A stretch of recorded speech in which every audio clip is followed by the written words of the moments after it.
Look at us now, tip to tip. Ooh, Jesus. Oh. Start the morning combat. Do you want a margarita? Yes! My God! To us, doing what we love. It's time to bang. Oh, yeah, get fired up. It's Friday. You're unemployed. You ain't got nothing else to do. You might as well get head over heels excited for the combat weekend to come. It's Friday, April 4th, 2025, and you've stumbled into Morning Combat, the best damn combat sports show they ever put together. It won't die. It's amazing. I love being employed. Hey, it's Brad Campbell of BBC with that BDE. The suburbs of Connecticut is where I call home. And fresh off the set of CNN, it's your favorite DC resident. Shout him out. It's Luke Thomas. And Luke, we got a great show today. I'm happy to see you. How you feeling on this Friday morning? Good. By the way, I was only on set for 4 minutes and 50 seconds. I mean, the shortest turnaround ever, but It's still awesome. Yeah. I will say, you know how this is when you go to like a real, like a fully funded, let's put it that way, television studio. Yes. They got nice shit there. You know what I mean? You're like, whoa, they got nice shit here. But anyway, I'm feeling pretty good. I slept to the alarm, BC. How about that? Slept to the freaking alarm. So I feel pretty good. I'm ready for today. And I did watch PFL, and I have to say, I feel pretty good about it. Like what they turned in. Recapping PFL 1 as they kick off their tournament season. Not bad. We're going to get into that today, as well as set the stage for UFC Apex. Some boxing to come this weekend, and also hit the latest headlines involving UFC matchmaking. So get fired up if you don't mind. Like this video on YouTube if that's how you're consuming it. Subscribe to the podcast. Get us off that 176K bubble so we can continue to grow. If you're listening on audio, tell a friend about it as well. Shout out to the DraftKings Network if you are watching us right there, and you can follow us on our YouTube channels. We do have a third member of our team who is live and direct from LA today, and who may or may not have pulled an all-nighter. Hey, it's the son of an Australian ball bag. Main card minutes, Luke Nocita. Luke, you are live and direct from All the Smoke Studios at the moment, are you not? I am, guys. Beautiful. All the smoke set right behind me there. I would be on set if I could reach over there, but it's all right. You know, we're just reach around a little bit. I knew you were gonna say that. I knew you were gonna say that. I need better material. Don't go anywhere, Nocita. LT, I woke up at 3 a.m. to a text message from the West Coast. That was a video of Luke Nocita, Gaffney Jim Pierre, and the artist formerly known as Maniche singing "Hold Me Now" at like a karaoke restaurant, getting all kinds of Creed on that ass. Yeah. Tell me about that, Nocita. We were just wasted. There was karaoke going on. Creed was playing, and we were all like, we got to send BC a video of this. We sent it to BC. He texted me back at like 3 a.m. We were still up. I mean, or 6 a.m., I guess, on the East. But yeah, it was a late night. But, you know, we're here, guys. We're ready for the show. That's all. Wow. This young fella, Nocita, still can get after it in the middle of the night. So shout out to that. That's amazing. Unfortunately, we start the show on a somber tone. Our friend and yours, the great average Joe Romero, who we have so much love for. Nobody has a heart for animals like this guy. His beloved Princess Bagel did pass away, and we want to shout out. Look at that smile right there. We did want to shout out our sincere condolences. If you know Joe, if you follow him on IG, you know the heart he has for animals. Luke, you recently went through this. It's there's no words that fix it. It's never easy, but we love you, Joe. Yeah, you're right. I mean, it brings back memories of, he's been gone, I think a month and a half, maybe a month or two. So it's still kind of fresh. I'm sorry, Joe. I sent Joe a note or a tweet anyway, but I'm glad we could start the show this way. It just sucks, man. It's just painful. It's never easy. And for folks who've never had a pet, they're always like, how much could it be to lose a dog or a cat? You would be surprised. It's tough. Yeah.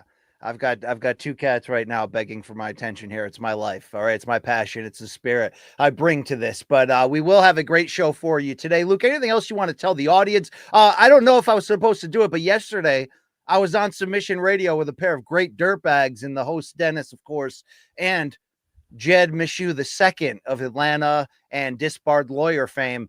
And we did, spill the beans a little this Wednesday, April 9th, New York City, 11 a.m. Eastern at Morning Kombat on the YouTubes, UFC 314 pregame preview. Get some Cuervo in your shots. It'll be you, me, and that man, Jed Meshew. Your thoughts, Luke? It's going to be awesome. So Wednesday, as you said, not a Monday, not a Friday.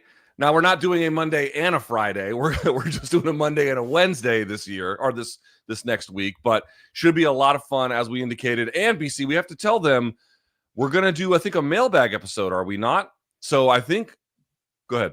So we are going to record in advance a mailbag for Friday, April 18th, when Luke and I will both be with our families enjoying the school break. So we would encourage you now for that special mailbag episode that'll air April 18th. Can you send in your questions to morningkombat@gmail.com? If you send a piece of your private parts, we will not read the question on air. Mikey made us swear to that rule, so shout out to him. I'm kidding all the way, but send us your questions. We'll do that. Luke and I have vacations that'll kind of cross over each other, but we will have Chuck Mindenhall replacing me in studio 2 days after UFC 314, so you're still going to get your MK fix. And as Luke mentioned, no show next Friday, but we will hit you with that pregame preview on Wednesday.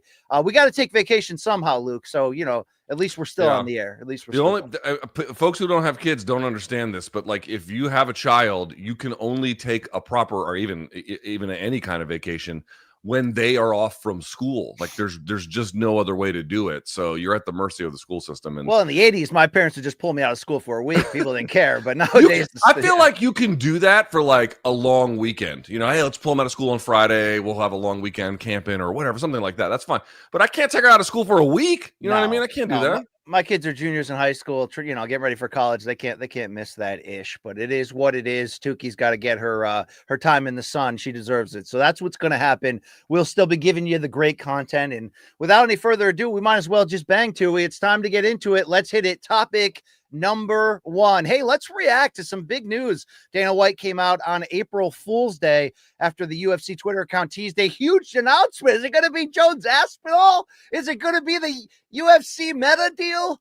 Is it going to be the new movie with Turkey and Zack Snyder? All right, enough of that BS. No, but it is UFC 316, June 7th, Prudential Center in New Jersey. And it wasn't as if we didn't know about the 2 title fights that had the potential to top this card, but now it is official. In the main event, Merab-OMalley will make the second defense of his bantamweight title against former champion Sean O'Malley in a rematch of their fight at the Sphere last fall. And in that co-main event, Juliana Pena, the 2-time champion at 135, will defend the women's bantamweight title against Kayla Harrison in a fight that maybe this division's dead, but we want to see Kayla have the opportunity to inject some life in it. We know they're spicy. They don't like each other. So, Luke Thomas, let's talk about this announcement, because since it happened, it has been a little overwhelming how much fans have balked against the idea of Merab Sugar 2.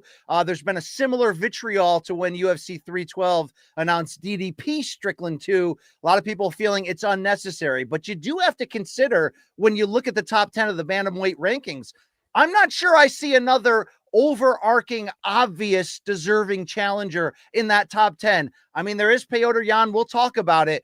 But do you think the fan backlash to Merab Sugar 2 is justified? I want to make sure we're not, being cranky for the sake of it.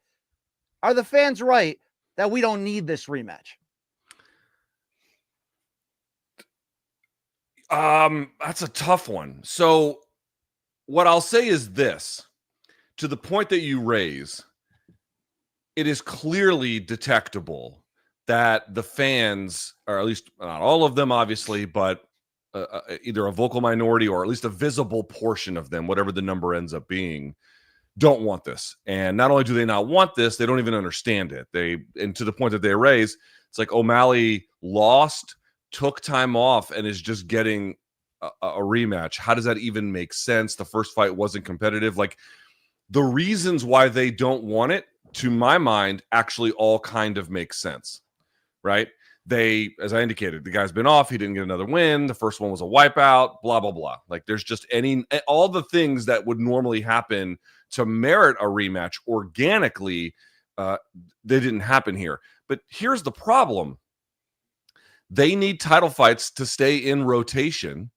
This is reasonably close to Merab's adopted home of Long Island. I mean, I realize that he's now in Vegas, but, he still has a strong association to that place. I don't think that's the chief motivating factor, but it probably doesn't hurt that they can count on that to a degree. But more to the point, they just have to keep the titles in rotation. Islam is sitting out and figuring out what's going to happen. Heavyweight is not really in rotation. I guess, obviously there is one for light heavyweight, but they haven't booked it yet, and you already know what that is. They got to get some of this stuff moving. So you have to keep these divisions churning. And to the point that you raised, BC, I actually was a little bit surprised at the reaction. Not necessarily that people weren't super enthused with it, but they were like, oh, this is the wrong call. To which I would respond, well, what is the right call? Yeah. BC, to your point, let's just go through.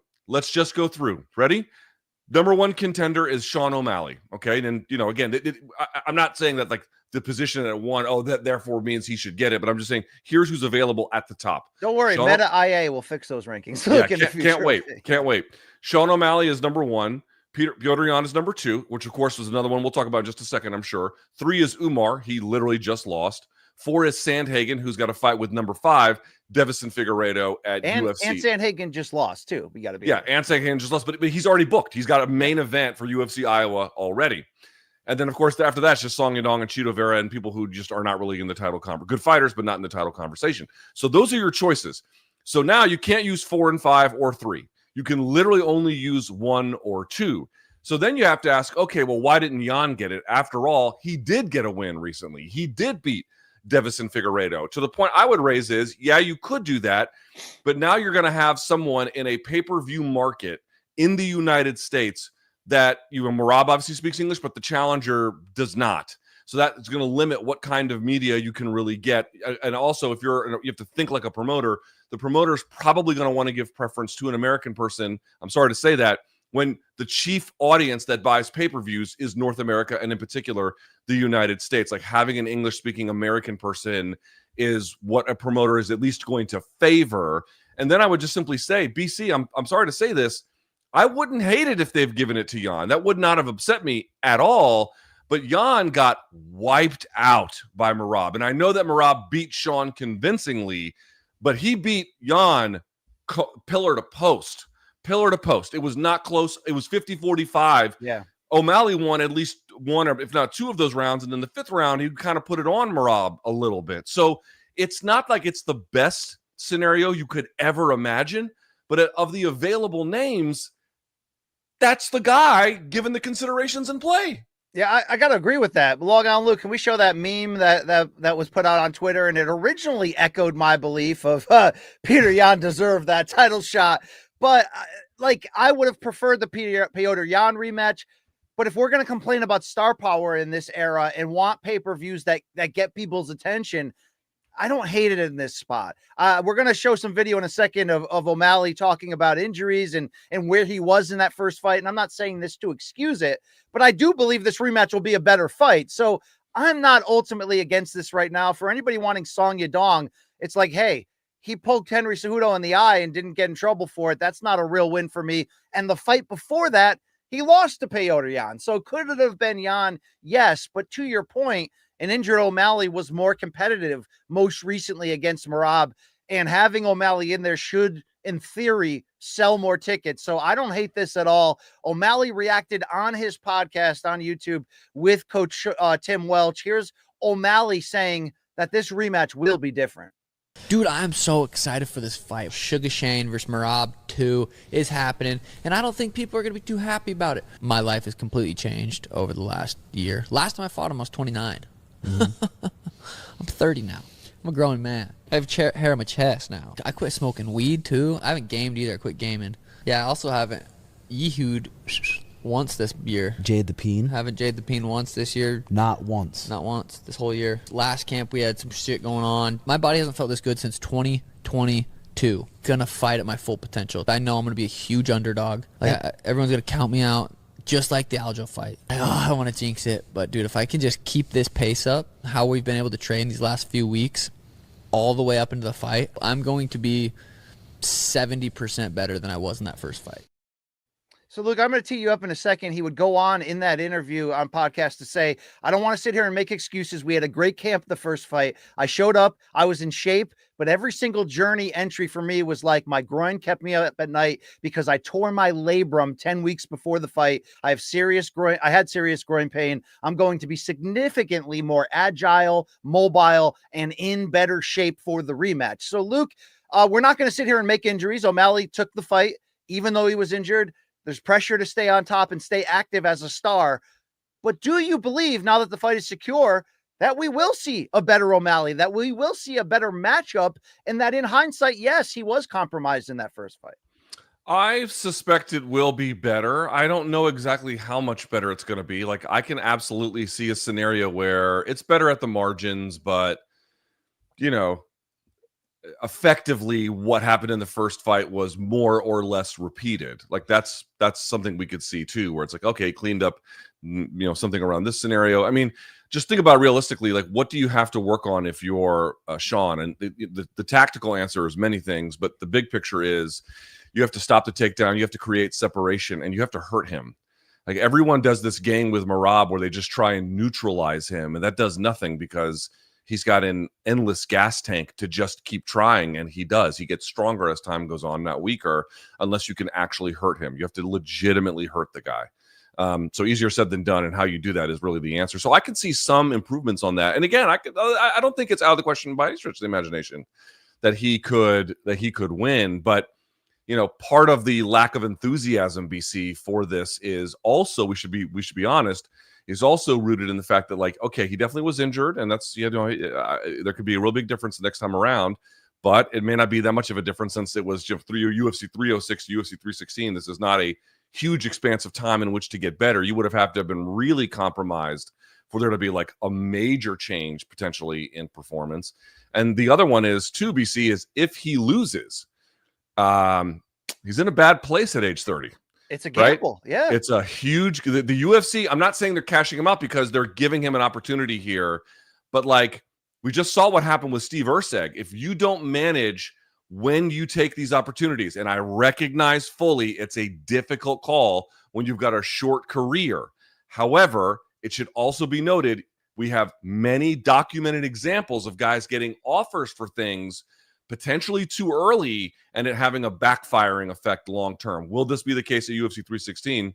We shall see. Yeah, I think the pressure of just that his star top power would take an additional large hit if he lost consecutive fights and if he got, lost in a humbling way where he was taken down, controlled. But do you think there's something to what he said? I know we can make jokes about the however he described that, Luke. Yeah, it's bad for your prostate to not ejaculate, guys, so you know. That's neither here nor there, Luke. It's true. I mean, try telling that to yourself in a hotel room. Oh, you do tell yourself that in a hotel room. Oh, what I'm trying to say is I'm working out my prostate. Like, I never guessed that Sean was somebody who didn't take training seriously. He always seems to be in great shape. He seems to like live his life about this life. But do you think there could be something to the idea that back is against the wall, so he's not gaming, not jerking, not smoking weed? Like, this has to be a positive change in totality, right, for him? Well, I would say this.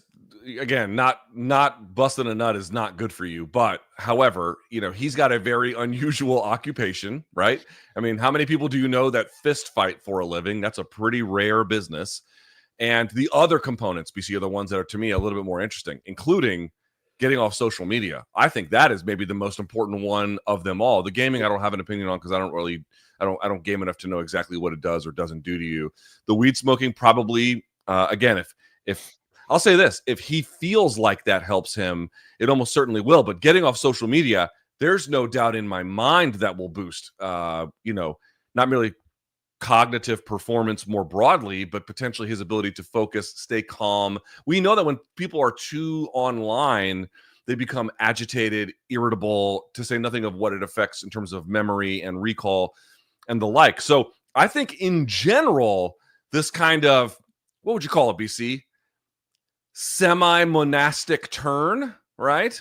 I feel like that probably is a good thing in general. Jesus, I do. There will be no excuses left. So I want to see him Wow. So did your ceiling leak, Luke, or is Reggie No, pulling like up the some ceiling loud tiles? ass noise on my roof. Oh, it could be a raccoon. You got to be, you got to be careful. Just keep that. Yeah. What do you have? A pull down attic or like a stairway or what? No, I have a fully finished. Keep Tukey out of there. We don't need Yeah. any of that. Yeah.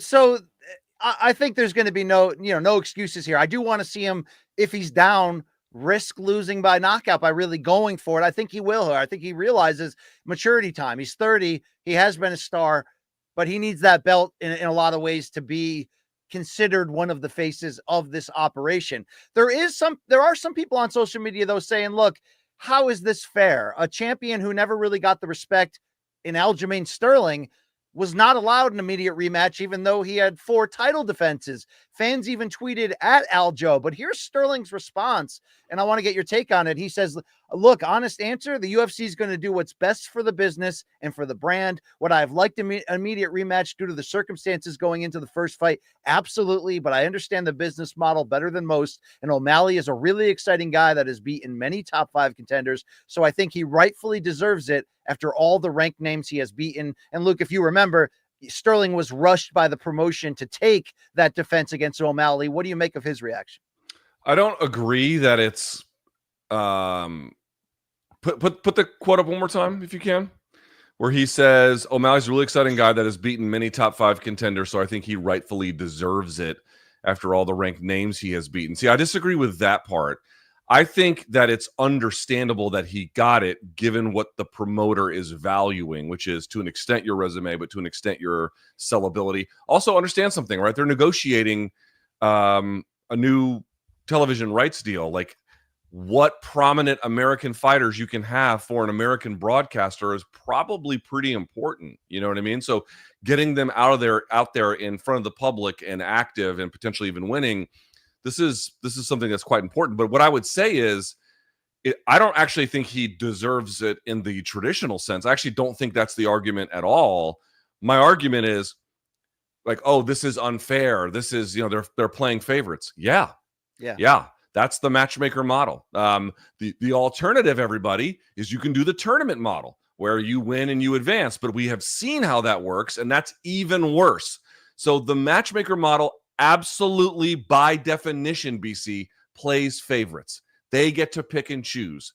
But as flawed as this system might be, I'd rather have that than, the tournament one where you just get locked into this shit all the time and then, things go haywire way too often.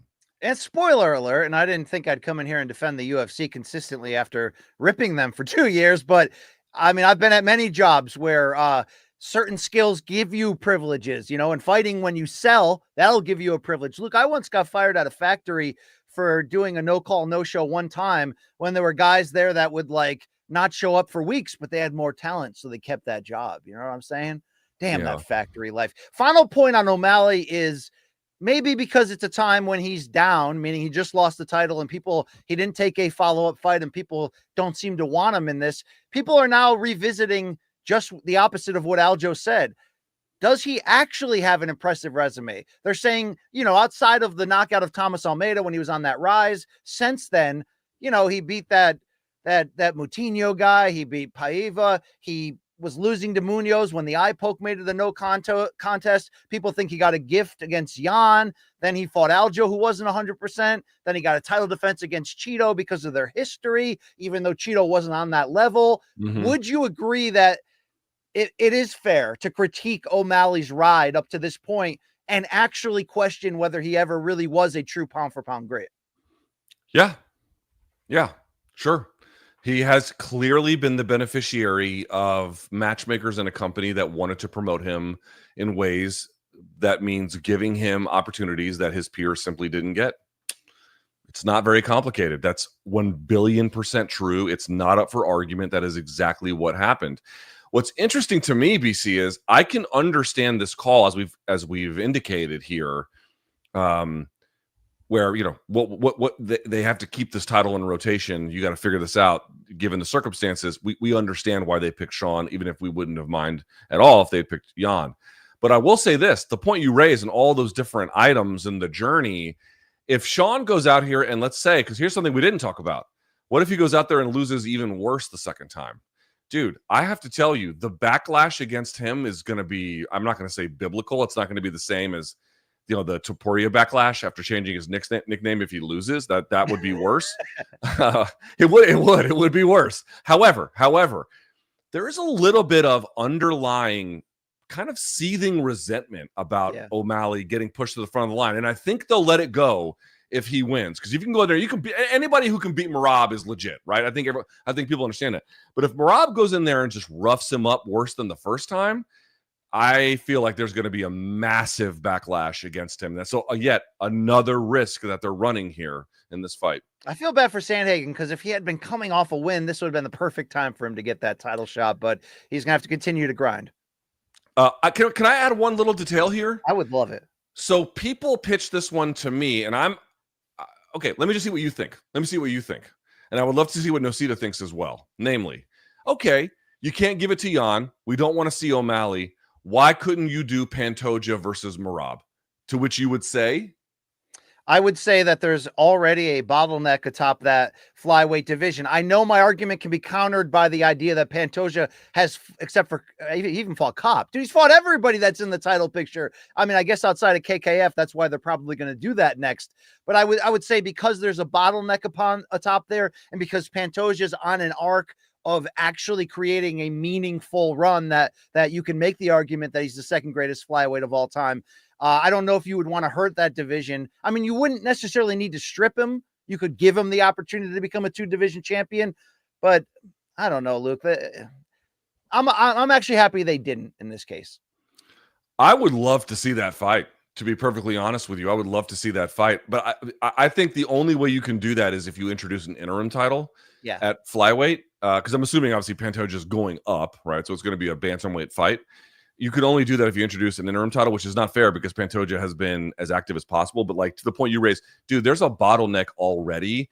And, bantamweight, there is a little bit of playing repeat, but there's still a bunch of other viable contenders that we still haven't had a chance for Merab to beat yet. Your Sandhagens, your Figueiredos, that kind of a thing. So to me, it's like, I think that fight would actually be the best of all the choices that I've heard as on pure fight terms. But you also have to manage divisions, and this is why some of these fights, Islam to me, BC is the exception that proves the rule because he's the number one pound for pound fighter in the sport, and just doesn't have a whole lot of time left. I think you just create some bottlenecks in his particular case if you had to. I just hope the UFC doesn't close this calendar year without giving us both Jones Aspinall and Islam versus La Leyenda, Luke. Okay, imagine you get neither of them this year. Imagine that. They're gonna have a lot of splaining to do. Like they care. They'll get another government contract. All right, Luke. Let's talk quickly about this co-main event. Kayla Harrison, as we stand now, according to DraftKings, is just shy of a 6-1 favorite against two-time champion Juliana Pena, who I've said a lot of bad things about her and her resume. But she did win the title a second time. She did outlast Rocky Pennington in a horrific title fight. Is the bigger battle for Kayla making the weight and being able to go 5 rounds than actually defeating Pena here? Wait, say that again? Is Kayla's challenge bigger to make 135 and have the stamina for 5 rounds I see. Sorry, than actually winning against this opponent?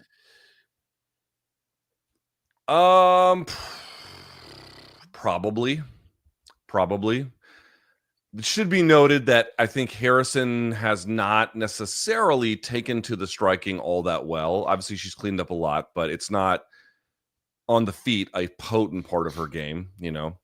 I think that's pretty fair. And there are some real defensive liabilities. And somebody like Pena just takes risks. She'll come forward doing this number. You know what I mean? Yeah. So it's like reminds me of that Ronda Rousey highlight. Of boxing. Well, I mean, here's the thing. We sleep on Pena, but it's like, okay, it wasn't the very best Amanda Nunes I'd ever seen, but she did beat Amanda Nunes. Dude, in hindsight, though, that was an injured, undertrained Nunes who had pressure on her to keep. Fair enough. But Kayla's going to be drained, to your point, she's going to be drained like a motherfucker at 135. Well, that's where Pena's strengths are. She can go 5 hard rounds. She could take a beating. She's willing to brawl. I'll give her that credit. Yes. I just Yes. don't even think she beat Rocky in a horrible fight. You know? Yeah, I don't think she did either. And so again, it's not like who's more skilled. I mean, what the fuck are we talking about? We know who's more skilled. Like obviously the 2-time gold medal winning Olympian, for fuck's sake. That's not really the question. The question is she so drained versus a risk taker? To your point you raised, got good cardio and just throws caution to the wind. Is that a combustible mix? It certainly can be. I just feel like, you know, in all likelihood, this is Harrison's fight to lose, but she has struggled a little bit with some of the takedowns and then a little bit, obviously, on the feet as well. Once it gets to the mat, it's a done deal, I feel like. But it's getting there has proved a little tougher than I think some of us might have imagined. If Kayla wins, I know I'm projecting much forward, but let's be honest. The odds are nearly 6-1 here. People aren't expecting this to be a classic. It could be dramatic. We'll find out. But if Kayla wins, is getting Amanda Nunes out of retirement the only thing that can save this division and maybe by proxy the current state of women's MMA? Yes. I'm not even going to bullshit at all. Okay. Another great thing would be if Dakota Ditcheva went to UFC. I don't know if that would save women's MMA, but that would be awesome and exciting. And hey, we can't wait for any of those matchups. But certainly as it pertains to women's 35, and more importantly to the question you raised, which is just putting women's MMA in a very important spotlighting role. And I don't mean like, oh, they're going to headline this card or co-main event this card. I mean capturing the imagination of the fan base, getting the fan base riled up in a good way about an important women's fight. When was the last time that happened? I guess the rubber match between Shevchenko and Grasso on the Sphere card. And before that, I'm not really sure. And even that is somewhat debatable. And also that fight as a fight shit the bed. It was, you know, just takedowns and top control. It wasn't very good. Like there is a gigantic yawning gap that has emerged in terms of, you know, what the game used to be and what it is now. So on the women's side, so getting a big name out of retirement, which carries its own kind of storyline, former teammates, as we all know, again, Kayla Harrison, the best American judoka ever, against this best female fighter, essentially, or certainly the best women's UFC fighter ever. That is, you can sell the shit out of that if you play that right. I think the game needs it. This division certainly needs it. And here's my question back, BC, which is, if not this one, what is even the biggest fight you could make if Amanda Nunes is not in play? The answer is nothing even remotely as interesting. Nothing even on. I think you're right. Like, you have to make this fight. So the problem we've been talking about women's MMA of late usually surrounds the lack of depth in all divisions, maybe except for the top end of 125. And obviously 115 is glaringly shallow at this moment, which is, we're not used to that in the history of that. And also the lack of quality evolution. It feels like it's going backwards in terms of skill. But you bring up a great point. Like there was a couple year stretch where we had big women's fights that people cared about. Let me remind people: Nunes versus Cyborg, Nunes Shevchenko 2, Rose Joanna 1 and 2, and to maybe a smaller degree, the Rose Whaley 1 and 2. Like there were matchups where you're like, okay, these are two of the greatest in the history facing off, and they're having a form of a rivalry. I mean, maybe has it not been the same since Rose shit the bed against Carla in that rematch? Do we blame Rose for that, Luke? I don't know, but it's I don't know if that's the line, but it definitely feels like it's been a while since we had like a really awesome, hotly anticipated women's fight. Hotly, yes. Let's go. Wait, that's pants around my ankles. Hey, let's transition to topic number 2. It's also some UFC matchmaking, and this one has me excited. In fact, color me bad with 2 Ds because I want to sex you up. TikTok, you don't stop. Hey, here's the deal. April 26th at the T-Mobile Center in Kansas City, Missouri is a UFC Fight Night card. Remember, it's part of that TKO takeover weekend where they're selling ticket bundles with WWE and professional bull riding. We were supposed to have a banger of a light heavyweight main event with Jamal Hill and Khalil Roundtree. Jamal Hill is injured, and that matchup is rumored to get rescheduled at UFC Azerbaijan. Wow. But what we do have as a replacement in just 22 days is a must-see welterweight tilt, as Ian Machado Garry once again will take a big fight on short notice when he welcomes the red-hot knockout machine from the Fighting Nerds and the cigarette-smoking, loving Carlos Prates. And now, given the recent comments by Garry, would be a good time to reintroduce Shots Fired, brought to you by Cuervo.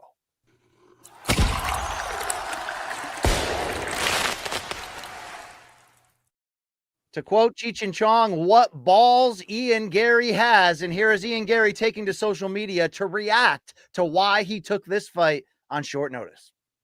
Right, it's official. You've got a new main event, Kansas City, Missouri, me versus Carlos Prates, April 26th. I'm excited. Why? The UFC go, we need someone. Who do we need? Who do we call? You call me. Why? Because I'm a real fighter who wants to fight the best in the world. I'm going to show everybody how good I am. Carlos Prates is awesome, but this is my world. I love to fight. There's nothing more I love in this world than fighting. Missouri, Kansas City, let's go. Ireland, get your tickets, get your flights. Brazil, get your tickets, get your flights. And Brazil, desculpa, vocês têm 2 brasileiros nessa luta. Vamos lá. Prates, vi você abril 26. Luke, the key quote there was, "This is my world." What does this decision making by Garry do, in your opinion, to change the way we look at and talk about him? I mean, I said this to you over text, BC, and I'm happy to say it here. There's a lot of things you could say about Ian Garry, good, bad, and in between. But whatever else you say about him, you better make sure that you add at the end of it that dude ducks zero smoke. None. Doesn't happen. Not in his DNA. Took on Shavkat Rakhmonov and gave him all he could handle on short notice. And here he is again, taking on a guy who, not undefeated, but certainly has had an amazing run. Went 4-0 last year. Did unbelievable out of this undefeated team in the UFC, that is, in Fighting Nerds. Taking him on short notice. That dude, speaking of our parent company here, wants all the freaking smoke. And you just have to have a lot of respect for it. But I'm of two different minds about it. I want to say largely that I absolutely fucking love this fight. I love this fight so much. I was actually pretty interested in the Jamal Hill Khalil Roundtree fight. I still hope that I think their plan is to make it a little bit later in the year. I was excited about that main event, but if excuse me, if I could just be honest, BC, I like this fight much more. Me too. Now, let me say a couple things that do give me some pause. Okay, first, it's short notice, not so much for Prates, who was expecting an opponent, and he just has to extend it by, a couple of weeks or whatever. So that's no big deal for him, just has to kind of monitor his weight.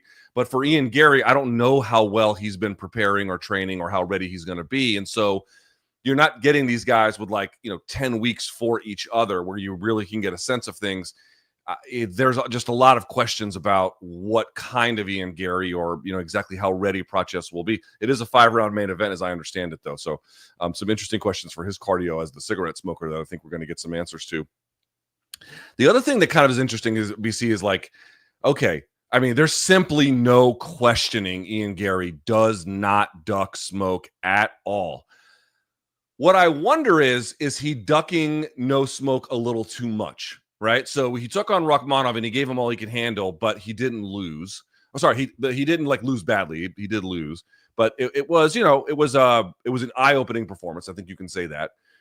But here he is taking on Prates again on short notice, and it's does this guy have this trigger where he's willing to take risks in terms of matchmaking that we enjoy as fans, because here he comes to rescue us, and again in totally unenviable circumstances? Is that something that if he keeps that instinct up, it will actually end up hurting his development, because he's still just 27 years of age? I do have some concerns about that, but I just want to say, fighter to fighter, I should say, excuse me, I fucking love this fight, and I cannot wait for this main event. And that, of course, was Shots Fired, brought to you by Cuervo. Don't forget, next Wednesday, April 9th, Cuervo, UFC 314 pregame preview. Luke, me, Jed Mishu, check it out. Luke, I want to kind of counter the concerns that you had, which are certainly fair. First, Long Island, Luke, can we throw up the graphic showing the time off in between in terms of the short notice takes here from Fighters Only? It was a 21-day turnaround for Garry for Shavkat Rakhmonov, and a 25-day, and if it's under the for Prates, and if it's under the working idea that Garry stays ready so he doesn't have to get ready, then I'm not that concerned about it. I know 25 days is not a full camp, but it's it's not 6 days. And also the idea about chasing smoke. Look, he's the number 7 ranked welterweight right now, but I think that performance against Shavkat, which obviously was a clear loss, but was also a huge moral victory, and obviously arguably biggest win of his career, although people hate when I say shit like that. He is reaching back to fight the number 13 Prates. And I know Prates is dangerous as hell, but if you believe like I do that Garry is maybe even the second best welterweight right now in the UFC, and he's going to prove it to you and prove BC to be a prophet, then I'm not that concerned because he's still climbing, meaning when you're climbing, you got to take chances. And I think he proved to himself in taking that chance against Shavkat that he really, really is of this level. Does he have things to work on? Of course. Does he have to be a little bit more offensive and have the opportunity to hurt people and knock them out? All that is true, of course. But you also brought up a good point about the smoking. So let's go to Carlos Prates talking about exactly how much, nicotine he regularly ingests. Per day, it depends, bro. If I go party, maybe 2 or 3 packs. Like normal day, not really. Maybe 10, 15 cigarettes. Easy. Okay. If I'm worrying about something, maybe 1 pack, 2 packs per day. So Luke, this is a 5-round main event. And what Garry has proven is that you're not going to walk through him. He's got sound defense. He's big. He knows how to handle distance. He knows how to counter in there. Do you think that when Nocita talked about this matchup on Monday in our studio, and he said, I think Garry runs through him, and all these fans got up in arms, that, hey, Prates, you might want to follow O'Malley, put away the gaming, the social media, the jerking, and the smokes ahead of this, because Garry is coming to win. Luke, I'm not afraid of the short turnaround or taking a chance here, because he's actually reaching back in the rankings, because you're not going to get a title shot off of a loss unless your name is Jose Aldo or Holly Holm. You're going to have to get a win. And if he gets a win against this red hot dude, he's going to be right there knocking on the title door. Yeah, but it's okay.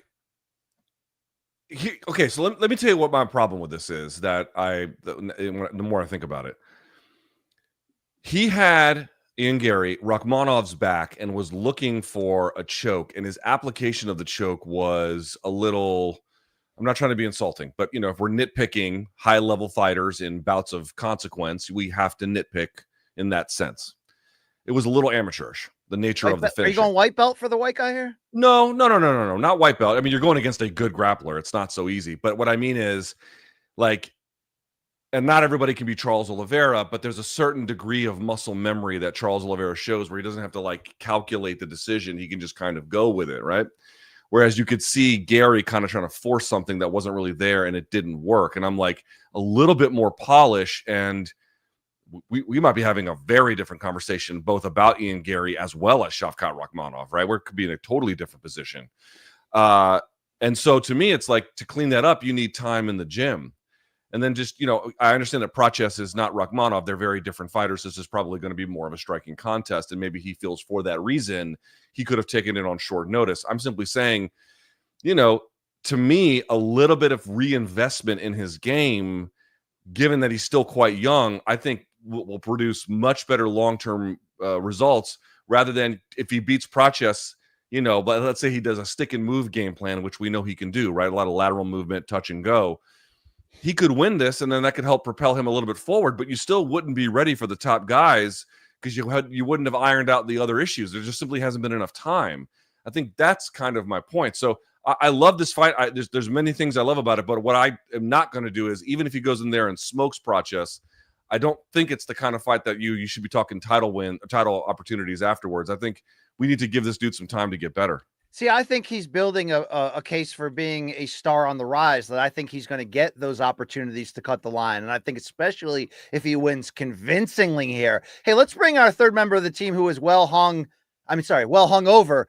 Luke Nocita. Yeah, there he is. Luke, you said he's going to run through Prates. Do you still believe it now that the fight is true? Yeah, I just feel like Ian Garry is super calculated in the fights he takes. So there's a reason he's taking this fight. Also, Carlos Prates, we've never really seen tested on the ground. I just feel like Ian Garry is going to be able to have his way with him. Personally. Have his way. Wow. Dude, he might just wrestle fuck him for 5 rounds, but whatever. That's having his way with him, Yeah. I think it's a good matchup for him, honestly. Luke Thomas, do you at least applaud that a year ago all this talk was about cuck and ex-husbands and BS, and now we're talking about how badly this guy wants to win and show us what he's made of? I wasn't talking about that dumb shit other than to the extent you brought it up on the show because I'm not a fucking loser ass bitch. That's why. Okay, well, you saying I am? Well, yeah, I guess to some A little degree. bit. I mean, talking about that. It's the ultimate who gives a fuck conversation. We're just talking about a dude's personal life, I do. and Okay. half the details are completely invented out of thin air. What the fuck are we doing? This is a total waste of time. Like, do people not reflect on their behavior at all and look at this and say, "Holy shit, you got to be an undersexed fucking loser to even engage in this conversation to fucking begin with." Well, I have been married for almost 18 years, Luke, so it kind of fits into that equation. You know what I mean? Okay, all right, Your Honor, the defense rests. The defense rests. So That's 3 funny. weeks from now, we will be seeing that fight in KC, and it is a hell of a good fight. We'll have a lot more answers about where Garry's going, and obviously the top of this division, we'll see JDM against Bilal. Shavkat's got to get back from injury. This division rules. I can't wait. Poor Jeff Neal, Luke, he's out, but this is a better matchup here, so I'm fired up. This is definitely a better fight than I mean, don't get me wrong. I like the Jeff Neal fight. It was a good fight, but dude, this one has heat. I'm all about it. I applaud the UFC for upgrading the matchup. And again, I think they kind of had to do it given that that's a big TKO weekend, but I'm glad they did it. They didn't just roll Derek Lewis against, Marcin Tybura 4 or whatever. I know. The fuck, Come on. And that's what people were thinking that they were going to do, by the way. All right, let's go to topic number 3. And it's looking ahead to this weekend on Saturday night. The UFC Apex will be populated again with another fight night card. Is it deep? Well, it's got a couple things worth looking at. And one of those things is, of course, this main event in the featherweight division. Hard-hitting Josh Emmett is back. He's a man. He's pushing 40, but he is welcoming the number 10, Lerone Murphy, who is looking for his moment. Josh Emmett coming in at number 8. And Luke, considering Lerone Murphy is 15-0-1 as a pro, unbeaten in 8 UFC fights, a 3-1 betting favorite against Emmett, and coming off of wins against Edson Barbosa and Dan Ige. Why have we not, and why are we not talking about Murphy more seriously as a legitimate contender for the featherweight title? A lot of his fights have been in the Apex. A lot of his opponents have been good, but not the kind that made it all that interesting. He, to my knowledge, at least on this side of the pond, doesn't do what appears to be any media whatsoever. And so he's just a very quiet figure. But to the point that you raise, he's fucking good. Like, he's real good. And was it the Ige fight? I believe that's right, where he got rocked several times and was able to kind of persevere and then get the W. Like, so he's not just well-rounded, and the stats speak to that, BC, here, and that we can go through them here in a minute, but he is, I would argue at this point, pretty battle-tested and surging. And, it's really interesting. Like, when we talk about, like, who are the surging UK fighters, for some reason, Murphy is not always, or typically I should say, is not at the front of that list. He fucking should be. He's real skilled. And Josh Emmett has been off since this is his first fight since the Bryce Mitchell fight. He's been off for quite some time. This is a tough ass assignment for him. And as you indicated, getting close to 40, a super tough fight. Lerone Murphy is a dangerous opponent. The odds, as I teased earlier from DraftKings, Murphy is a minus 325 favorite in this 5-round bout, plus 260 for Emmett. Luke, if people know the name Lerone Murphy but don't know the game, what would you say he does bring to the table? Super, completely, utterly well-rounded, and not just well-rounded, like, oh, I can do this well, but the blend of everything is, you can tell thought has been put into this. When you look at the game plan, you can his game plans, you can tell, are very precisely ironed out. I'm not saying they have a memorized for every single situation, but there's direction, there's purpose, there's intentionality. There's, by the way, and I know this is like a thing that, I don't know how people interpret it when I say something like this, but MMA is so offensively based that people's defense is typically pretty bad. His defense is actually quite good. His cardio is good. He's big for the weight class. By the way, consider this. He has a 3-inch reach advantage on Emmett and is 3 inches taller as well. He's just a bigger physical presence. Now, Emmett's a little bit of a short stack for this weight class, relatively speaking. But I'm just saying he's got the physical tools, he's got the brain power, he's got the overall skill development, and we've just been kind of waiting to see him get the experience and see exactly who he could beat. But he keeps answering these challenges quite effectively. He is a well-rounded fighter. BC, if I may, lands 4.8 significant strikes per minute. That's high. Only absorbs 2.67, so he's got a very positive differential. Averages per 15 minutes. This is a 5-round fight, but per 15 minutes, 1.78 takedowns, so nearly 2 per 15 minutes almost. Takedown accuracy and takedown defense are roughly in the 50% range, but that's not the biggest part of his game. He just uses that to mix it up. He can do anything. He can do absolutely anything. He can fight absolutely anywhere. Not a specialist necessarily anywhere other than that blend, BC. That's where he really shines. Well done. Well done. Murphy took to media day and talked about his new contract with the UFC and his belief that despite entering this fight ranked 10th at the 145, he believes this is a #1 contender fight. Let's listen in. First fight on your new contract. I know when you announced it, man, it seemed, I don't know, like a special moment. I mean, were there discussions around it, or was it simply the figures that were on that contract? It seemed like it was like a milestone for you, even though you've been around for a while. For me, the contract's a contract. I'm here to fight in it, but I got a 6-fight contract, which is good, and just the wording in the contract for me is like the UFC are behind me, and that's what I see, and I believe I'm going to go on to do big things. I think I liked the announcement because you were like, the road to the title starts now. So, I mean, obviously you've always been building to that, right? You have this amazing record, all you've accomplished. But does it feel like this signifies like a very important milestone or part in that journey? This fight, particularly the contract. The fight itself. Oh, yeah. And just this moment in your career. Yeah, for sure. I'm fighting number 8 in the world. Josh Emmett's been around. Ilia Topuria went on to fight for the title after Josh Emmett. So for me, this is the #1 contender fight. I feel like behind Lopez and Volkanovski are fighting the week after. I think this is the best fight in the division. For me, this is the #1 contender fight. So yeah, I'm looking forward to it, man. Look, with all due respect, that can't be true. Unlikely. But I mean, I can understand why, again, quietly building a very quality resume, not a lot of pomp and circumstance. Again, you don't see a lot of interviews. You don't see him out there, jacking off or doing TikTok dances on social media. But when it comes time to lock the cage door, he goes to work. Make no mistake about that. Kind of has a Leon Edwards, understated presence there coming from with that accent from that area of the world. All right. Josh Emmett is 40 years old officially, but he has not fought in 15 months. We mentioned that viral first round devastating knockout of Bryce Mitchell, but the 2 fights before that, he lost a 5-round decision to Ilia Topuria and was submitted in round 2, fighting for the interim featherweight title back in February of 2023 against Yair Rodriguez. And that fight snapped a 5-fight winning streak for him. Emmett says that Murphy here is in for a rude awakening. Let's listen. I know he's been working on his weaknesses, hence be his grappling and his wrestling over the years. I've seen a lot of improvement.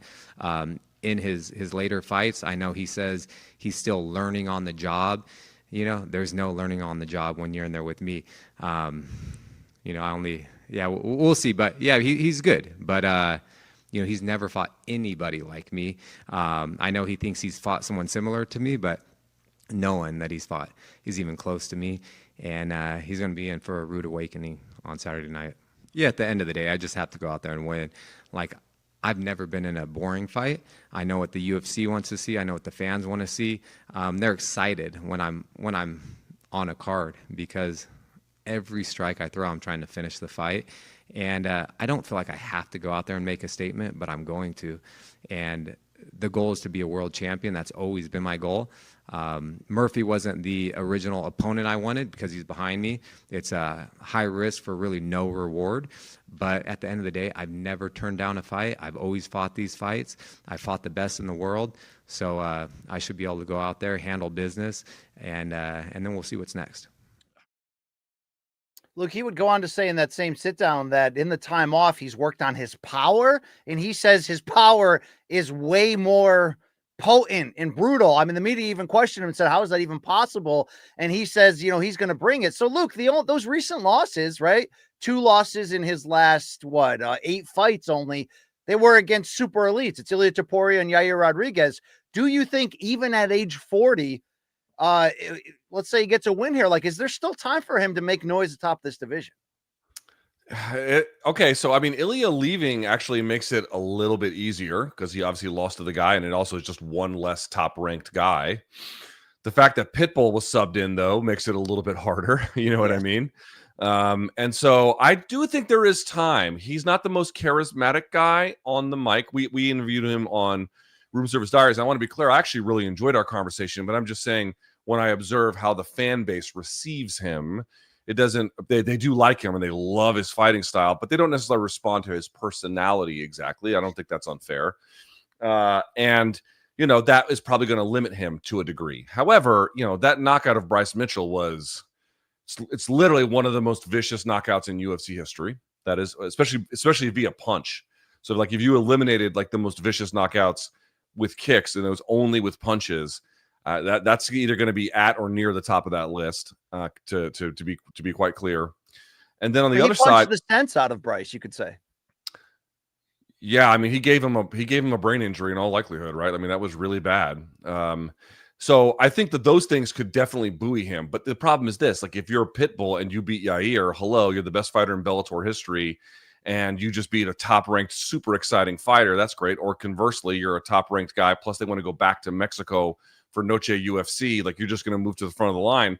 If you're Lerone Murphy, you get a big name on your resume for sure, but not necessarily like a fan darling. And by contrast, if you're Josh Emmett, you beat Lerone Murphy. It's quality in either direction, but it's a couple of quiet guys. You know what I mean? And for that reason, you know, it's hard to say exactly like they're going to get thrust to the front of this division if they win. It's quality all the way around. But as we just saw with 135, quality is only part of the conversation.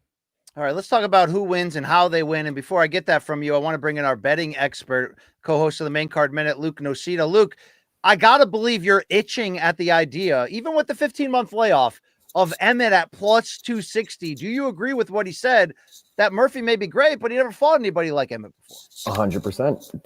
Lerone Murphy, the only person he's fought in the top 15 was Dan Ige. Dan Ige's number 15. I mean, he hasn't fought anyone in the top 14. Josh Emmett, I believe his last 5 fights against top 15 guys.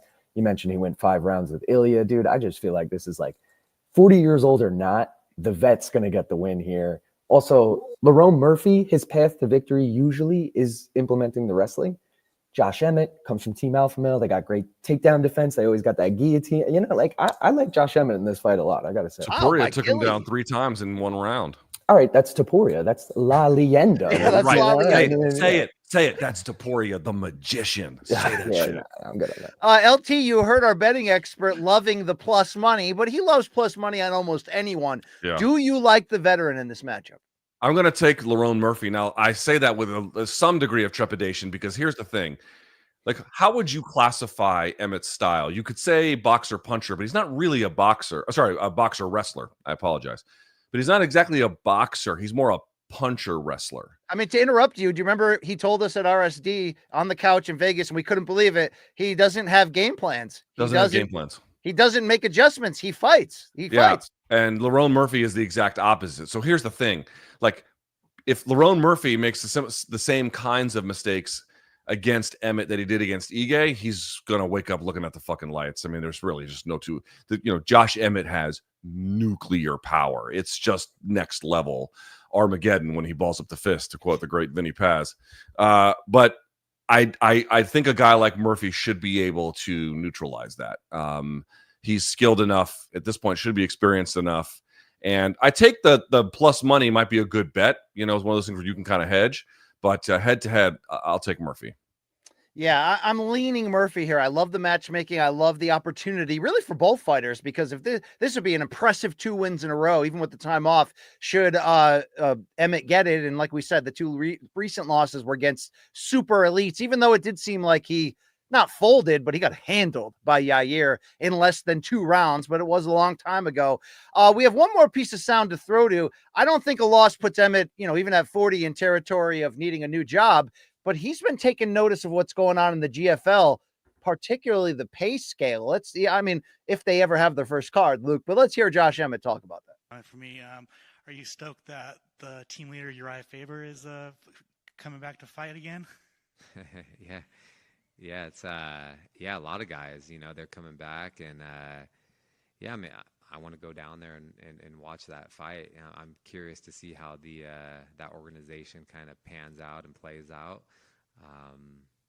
But yeah, it seems like a lot of veterans for sure are fighting each other, and people that were in this organization.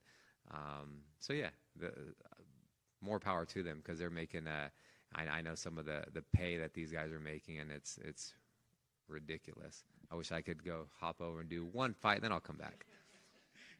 Yeah, is it pretty wild to see those numbers? Oh, insane. Do you think they last more than 2 events? Who knows? We'll find out.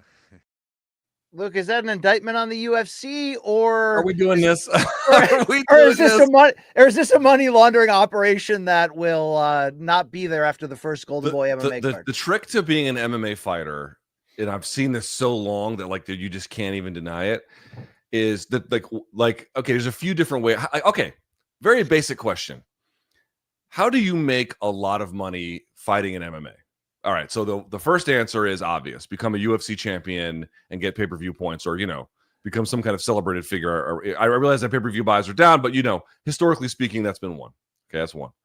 2, you can be somebody who gets a lot of bonuses.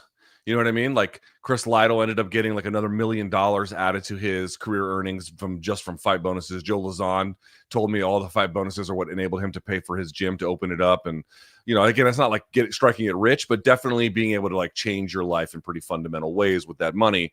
That's another one. The other way to do it, if you can get it, is to take advantage of the very limited window of scam operations that pay more money than they ever should. They don't last, but to the extent you can just surf that little wave, you can get a serious financial windfall. I have seen it over and over again. So that's one way you can absolutely make money in this business. I think that's how Haley Welch turned that shitcoin into Hawk Tua. Dude, I'm telling you, we need to launch an MK shitcoin and then rug pull the listeners and then just move somewhere quietly and never talk to them again. Yeah. We'll be on the beach with Andy from Shawshank, just living our best life. Luke, let's look up and down this card here. Pat Sabatini of Philadelphia fame back in the co-main event in a featherweight bout against Joe Anderson Brito. Do you care about that one at all? Yeah, that's one should be an interesting grappling battle. That should be a very interesting grappling battle. So, Pat Sabatini is kind of moved forward and then kind of taking a step back and move forward and taking a step back. But this is an interesting one. Also, the UFC fighter with the most college football name ever is competing, BC. Cortavius Romeus. Yes. That's a college football name. Dude, I saw a college football name the other day. I'm not kidding. You can look this up. Please double check this. Booby Feaster. Yep. Booby Feaster. It's crazy that Key and Peele skit, which was hilarious, is real life now across college sports. It's wild. It really is wild, man. I mean, there's a few matchups to care about. GM3 back against Brad Tavares at middleweight. You can smell what Torres is cooking as the 3-time DWCS alumni. Torres Finney will open this 6-fight main card at middleweight against Robert Valentin. I don't think you really care about that, Luke, do you? Not much, but I will say Davey Grant taking on Daniel Santos is pretty interesting as far as I'm concerned. For me personally, Loma Lukbunmi against Estela Nunez actually has a fair amount of value. Victor Henry, Josh Barnett trained fighter, is very good against Pedro Falcon. And then, for opening 2 fights, by the way, this dude, Uran Satibaldiev, I believe he's Kazakh or Uyghur. What is he? He is Kyrgyzstan. He's from Kyrgyzstan.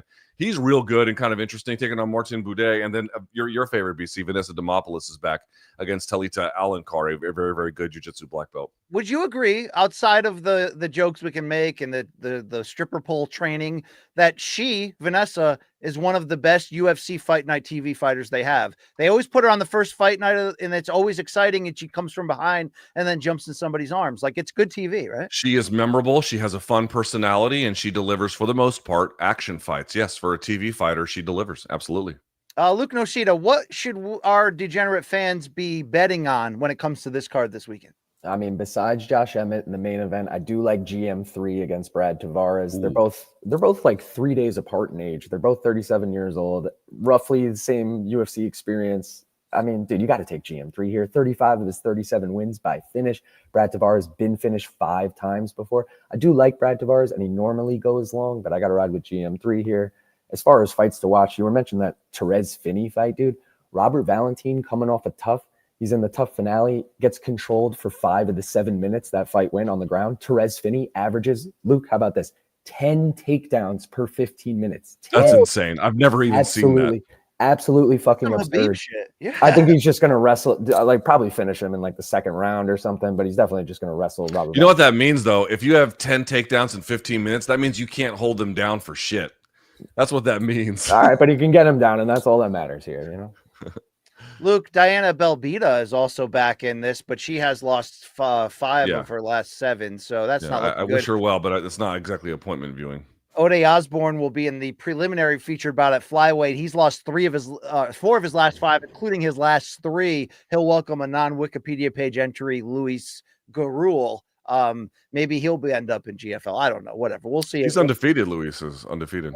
All right, then this is that type of matchmaking to find out if he's ready. Anything else you want to say about UFC Apex? No, main event is real good.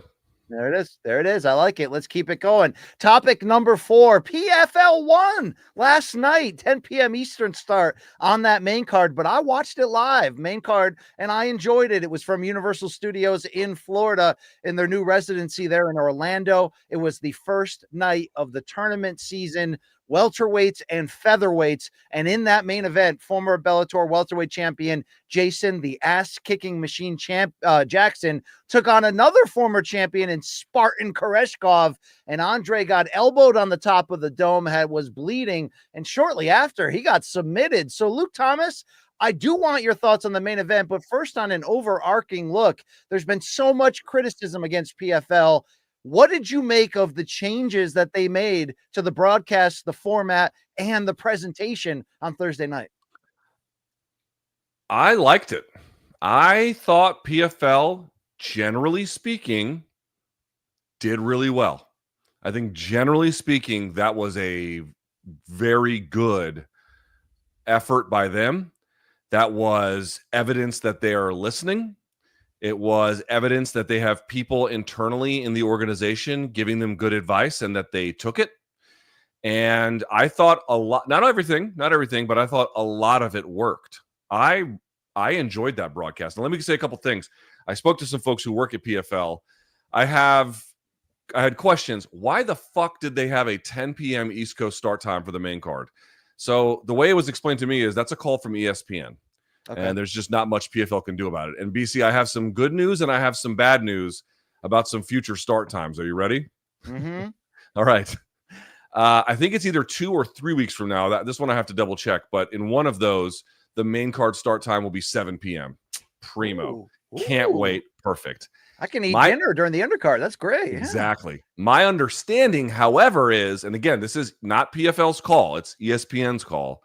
My understanding is that next week's main card starts at 11 p.m., which is a fucking backbreaker if ever there was one. I can't stand that, but that's what I've been told. That is what I've been told. Now, that aside, let's just talk about last night, BC.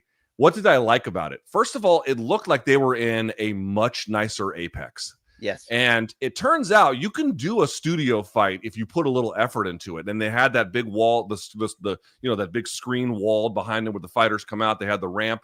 BC, did you like those like video stanchions all throughout the cage on the outside? I did. And the thing I also liked is when it was time to go to the fight, when both fighters had entered the cage, they had the lighting truss above could force all the lights down and make it look like real nice. As a consequence, I thought that was awesome. I thought overall the look was great. Dude, the graphics package looked graphics sleek. ruled. How Yes. Was it me, or did the screen in general, from the colorization to the quality of the cameras, it just looked top shelf? It really looked awesome. In tattooing, what they say is 2 things. The colors looked saturated, and then when you look at it, it popped. All the colors popped right in your face that way. And they did a lot of like doing the human stories of Jason Jackson, which, by the way, I thought they were good. that to me slowed down the broadcast Yes, a little bit, yes. if I may. So I didn't love that part. I also thought poor Dan Hardy, I mean, he was doing, there's nothing he could do, but his voice was going. That was kind of weird. I do think we have to have a conversation about like to what extent Couture is adding a lot to these broadcasts. Obviously he's a legend in the fucking game, and you know, I think Well, look, he'll be on our show in another 15 minutes. Yeah, no, I don't I have anything bad to say about him. I just don't know, like, do they need a 3-man booth? It's not exactly clear to me that they do. I love Randy though. Still, I just enjoy his presence. I know what you're saying. Is he washed now as an announcer? No, I don't think he's washed. No, he's not out there just saying bullshit. You know, it's not that. But the last thing I want to say is, and this is like, you know, clear proof that they listen to people. Obviously, the simplified format helped. You know, all the bigger decisions helped in terms of the television execution, BC. But how about getting rid of those dumb fuck stats? Here's how fast my shin was traveling. Bitch, nobody cares. Nobody ever gave a fuck. And you're taking up all this dumbass real estate on the screen. Dude, less is more. Less is more. They streamlined, they simplified, they took the existing things that they do well, they made them pop from the graphics to the presentation to the whole bit. I enjoyed this show quite a bit. I agree. It looks so professional, and that matters. It made me want to sit and watch it. It made fights with guys that I knew already and maybe weren't overly excited for, but I was like, it just looks so good. I mean, how much they zoomed in with the cameras when they're fighting against the cage, like it was well shot, well presented. Not having a busy screen played a big part. The graphics popped, they were perfect. And also, I got to say, like in the past, they would integrate Jonathan Coachman and Ian Parker, but bring them in on like fuzzy Skype feeds. I like when they brought Parker down between fights to the announced team and talked about the odds. I liked having Jonathan Coachman walk around the arena and talk about the fan base cheering for fighters or doing the sit-down interviews. And did they do too much of essentially the same personality preview packages? Yes. But think about this. We complained often that they don't utilize what they have. They don't push the stars forward, that the smart cage is the most famous member of their fight roster. At least they're trying to show you that these guys can be stars. I mean, I want to ask you about that main event in a second in terms of the fight itself, but Jason Jackson is 34 years old from Jamaica. Look, he's won 9 of his last 10 overall. And if you look at the names he beat, like he may have lost the Bellator title in his last fight in Ireland in June of last year. But outside of that, he beat Jordan Meehan, Benson Henderson, Neiman Gracie, Paul Daly, Douglas Lima, knocked out Yaroslav Amosov when he was unbeaten to win the title, stopped Ray Cooper III, and now goes in there and dominates and puts away a strong former champion in Koreshkov. That is the type of guy they should be pushing, and they did that. So I'm going to sit here and do this. I mean, I do still have a larger problem, even though they took this convoluted regular season playoff thing and made, I guess, the right decision in making it single elimination, easier to understand. You know who fights who. I like that they brought in the next fighter to do the face-off. That's all good. I guess my only issue connected to that is really like, where does it lead? The winner kind of maybe gets a title shot, maybe in a champion series. What is a champion? Like, we still have too many belts, and I still feel like I'm not sure where it leads. But for an opening statement, after they've taken nothing but a PR beating in recent months, and a lot of it was deserved, yeah, they kind of made me want to tune in next time and see what other fighters that I normally would dismiss might actually have both good stories and have good fights on this level. So, Luke, let's hit that main event. Let me one final point, if I may, though, to challenge that. Like, sure. Don't get me wrong. I fully co-sign having Ian Parker there was great. Coachman with the mic and moving around was great. They had a backstage reporter, a woman, I don't know her name, but she's like the reporter for the Washington Nationals. So I've seen her a million times in the local market. I forget her name, whatever. But, you know, they all of those pieces I enjoyed. My challenge to PFL would be this. I absolutely think that telling these guys stories is important, but I'm a little bit like going to call bullshit on it, because I'm sorry to tell you this, but the PFL media, like the PFL PR people, they're nice people, but like as a posture, PFL is disdainful of media. Yeah. Like the only person that they had doing media was Sean O'Connell on Ariel's show, and that was fucking it. They don't pitch people. When they do, it's a bullshit pitch. I'm sorry to say. I've brought this up a million times. They had Francis here. They had Jake Paul here. Nobody could talk to them. When you ask why, they don't ever have an answer. They're not good about getting their fighters in front of people who can tell their story. So then by the time the fights come around, they have to shove it all in there. And, some of that is great, but it becomes a little bit much. So I think having a different media strategy can alleviate some of that pressure a little bit to just stuff so much into the broadcast. That's it. I agree. Also, what could help them is taking their actual best fighters and put them in featured in this tournament. But that's my opinion. It's neither here nor there. Let's talk about Jason Jackson. I mentioned the larger run he has been on, even though he did technically lose the Bellator title last year against a guy's name who I can't pronounce. What's that fella? Ramazan Kuramagomedov, so I guess I can't pronounce it. Luke, he's beaten a lot of people, and he looked like the better fighter against the guy who I've always loved to watch in Koreshkov. And now, and we're going to talk about the guy he's going to face in the next round, they've actually created an even better fight coming up. How impressed were you with Jason Jackson in that main event? So, how do I say this? It's not like I didn't see anything. Okay. The only stuff I saw from Jason Jackson in terms of what he was trying and blah, blah, blah, none of it was bad. I mean, he pressed Koreshkov up against the fence for a long time in the first round, and that was a little annoying, but he didn't look bad at all. He looked good for as much as we saw it. But BC, we just have to say it, man. And I know this fucking sounds like a broken record. To be clear, it's definitely not a UFC problem. It's an MMA problem. Jason Jackson is up against the fence with Koreshkov, uses, I think, a Kosoto hook to pull him off and then take him down. And he has an arm over him, and Koreshkov is in turtle, and he lands an elbow on him that cuts him in the back of the head. He gets the full 5 minutes to recover, but he doesn't really actually recover because basically right after that, or not long after that anyway, he takes him down, passes him out, and then closes the freaking show. And my point is, Keith Peterson didn't take a point, called it an accidental foul, which I mean, who could give a shit less if it's accidental when it's that impactful, a clear, unequivocal shot to the back of the head. I don't think Jason Jackson is a dirty fighter. That's absolutely not my point. But that was a negligent shot. He shouldn't have thrown it. It was too heavy. It had an obvious impact on the fight.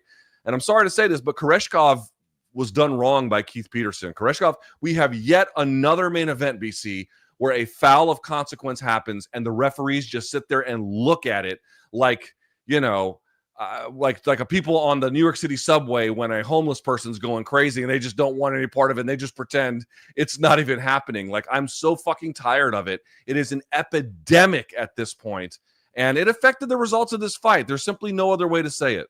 That's a very fair point. I didn't emphasize that because they gave him so much time, but you're right. It was, and it's possible that Dom Cruz was right about Keith Peterson smelling like cold cuts and cheap women, but that was a big time fail. But Luke, were you not entertained on the idea of who this guy will fight next? Because in the featured prelim bout before that on ESPN Plus, how do we say it? Thad or Tad? No, my understanding is Thad Jean. Thad Jean went in there in one round against Muhammad Berkamov, who's good, by the way, and had a big fan base there. And dude, that combination that he landed to knock him down and then finish him with strikes, 9-0 is Thad Jean. Holy crap. Is he fighting out of Haiti too? That's Gaff Pierre's guy right there. No, I think he's fighting out of South Florida, but dude, I saw him on the mic. He talked to the roving reporter, the one who's from the Washington Nats. Again, forgive me, I don't remember her name. He's interesting on the mic, dynamic, fun. That was such a huge win. Berkamov is excuse me, I always fuck up his name. Where is it here on this thing? Oh yeah. Berkamov is a AC, or was anyway, an ACB champ, which is perhaps the most prestigious kind of semi-regional-ish internationalist title you can get out of Russia. It's a very, very legitimate promotion in terms of the kind of talent they recruit and then develop. Dude, Berkamov is a good fighter, and Gene, dude, it's just kind of funny. Both Gene and Jesus Pinedo got good stoppages based off of straights and then those check hooks, or I should say the hook that comes behind it. Both of them did it off the exact same kind of not full setup, but execution anyway. And great finishing instincts, great shot that he landed. And then, they had that awesome face-off between them. Yes. I'm pumped for that fight. And when they lock horns. Did you see Gene after the KO just kind of stood over the guy and screamed? I was like, yeah. Well, dude, he filled in on short notice. He was not supposed to be in this tournament to begin with. And now he's fucking in the semis against Jason Jackson. This is working out perfectly This for is a him. good development. Now they were supposed to have 2024 welterweight tournament finalist Magomed Umalatov in this, Yeah. but he missed weight by 2.6 pounds on Wednesday. They pulled him from the tournament. Joseph Luciano got the replacement spot. Adam Storley kind of effed him over 3 rounds to advance. But Luke, in that co-main event, the 2023 PFL featherweight champion Jesus Pinedo came in there against a guy we know very well from Bellator and respect, Adam Boric. And dude, he put it on him. And this was Pinedo coming back after a year and a half off, and he needed less than 4 minutes to brutalize Boric. I was impressed with that performance. Oh, I was absolutely impressed with that performance. Adam Boric is a very, very good fighter, and he got kind of worked by Jesus. Dude, Jesus Pinedo fights with fucking attitude. Yeah. He marches down guys, and not in like a super reckless way, but certainly an aggressive way. And he also was going for that straight hook. He would actually go hook, straight hook, and he actually was the third of those that ended up landing in those combinations. And dude, what I freaking love about this is going to be the rubber match with Gabriel Braga. So Braga beat him by split the first time. Then they rematched, and then he wiped the floor with Braga. I think he stopped him in the second or the third. That was in the 2023 final, by the way. Yes, for the championship. Yeah, exactly. And so now they're going to meet again in the rubber match. And they also had a super fiery, awesome face-off. Dude, these guys that won in Gene and Braga to an extent too, but certainly in this case of Jesus Pinedo.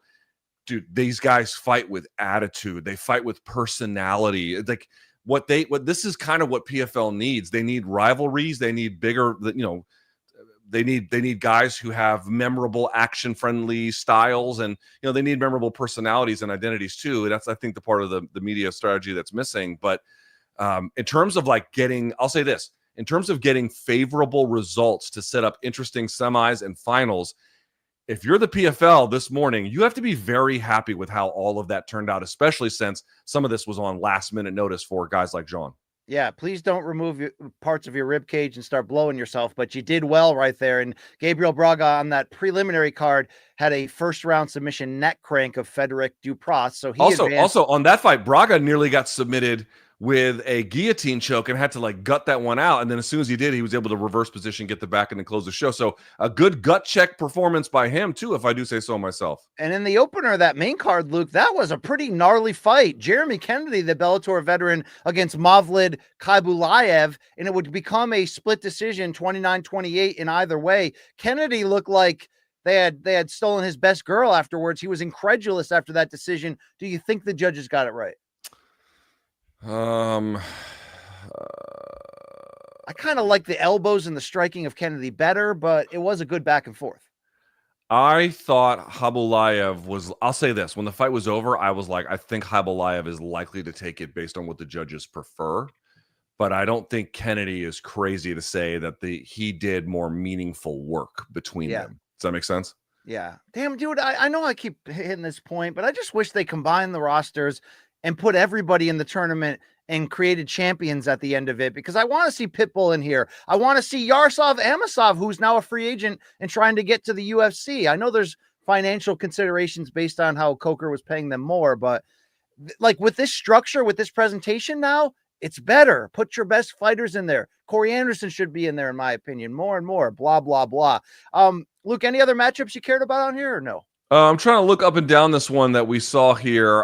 The Kiku Iri fight against Bachara was not very good. And then the Taehyung Kim against Nathan Kelly, he dropped him with a good shot, then choked him out. That was actually pretty good.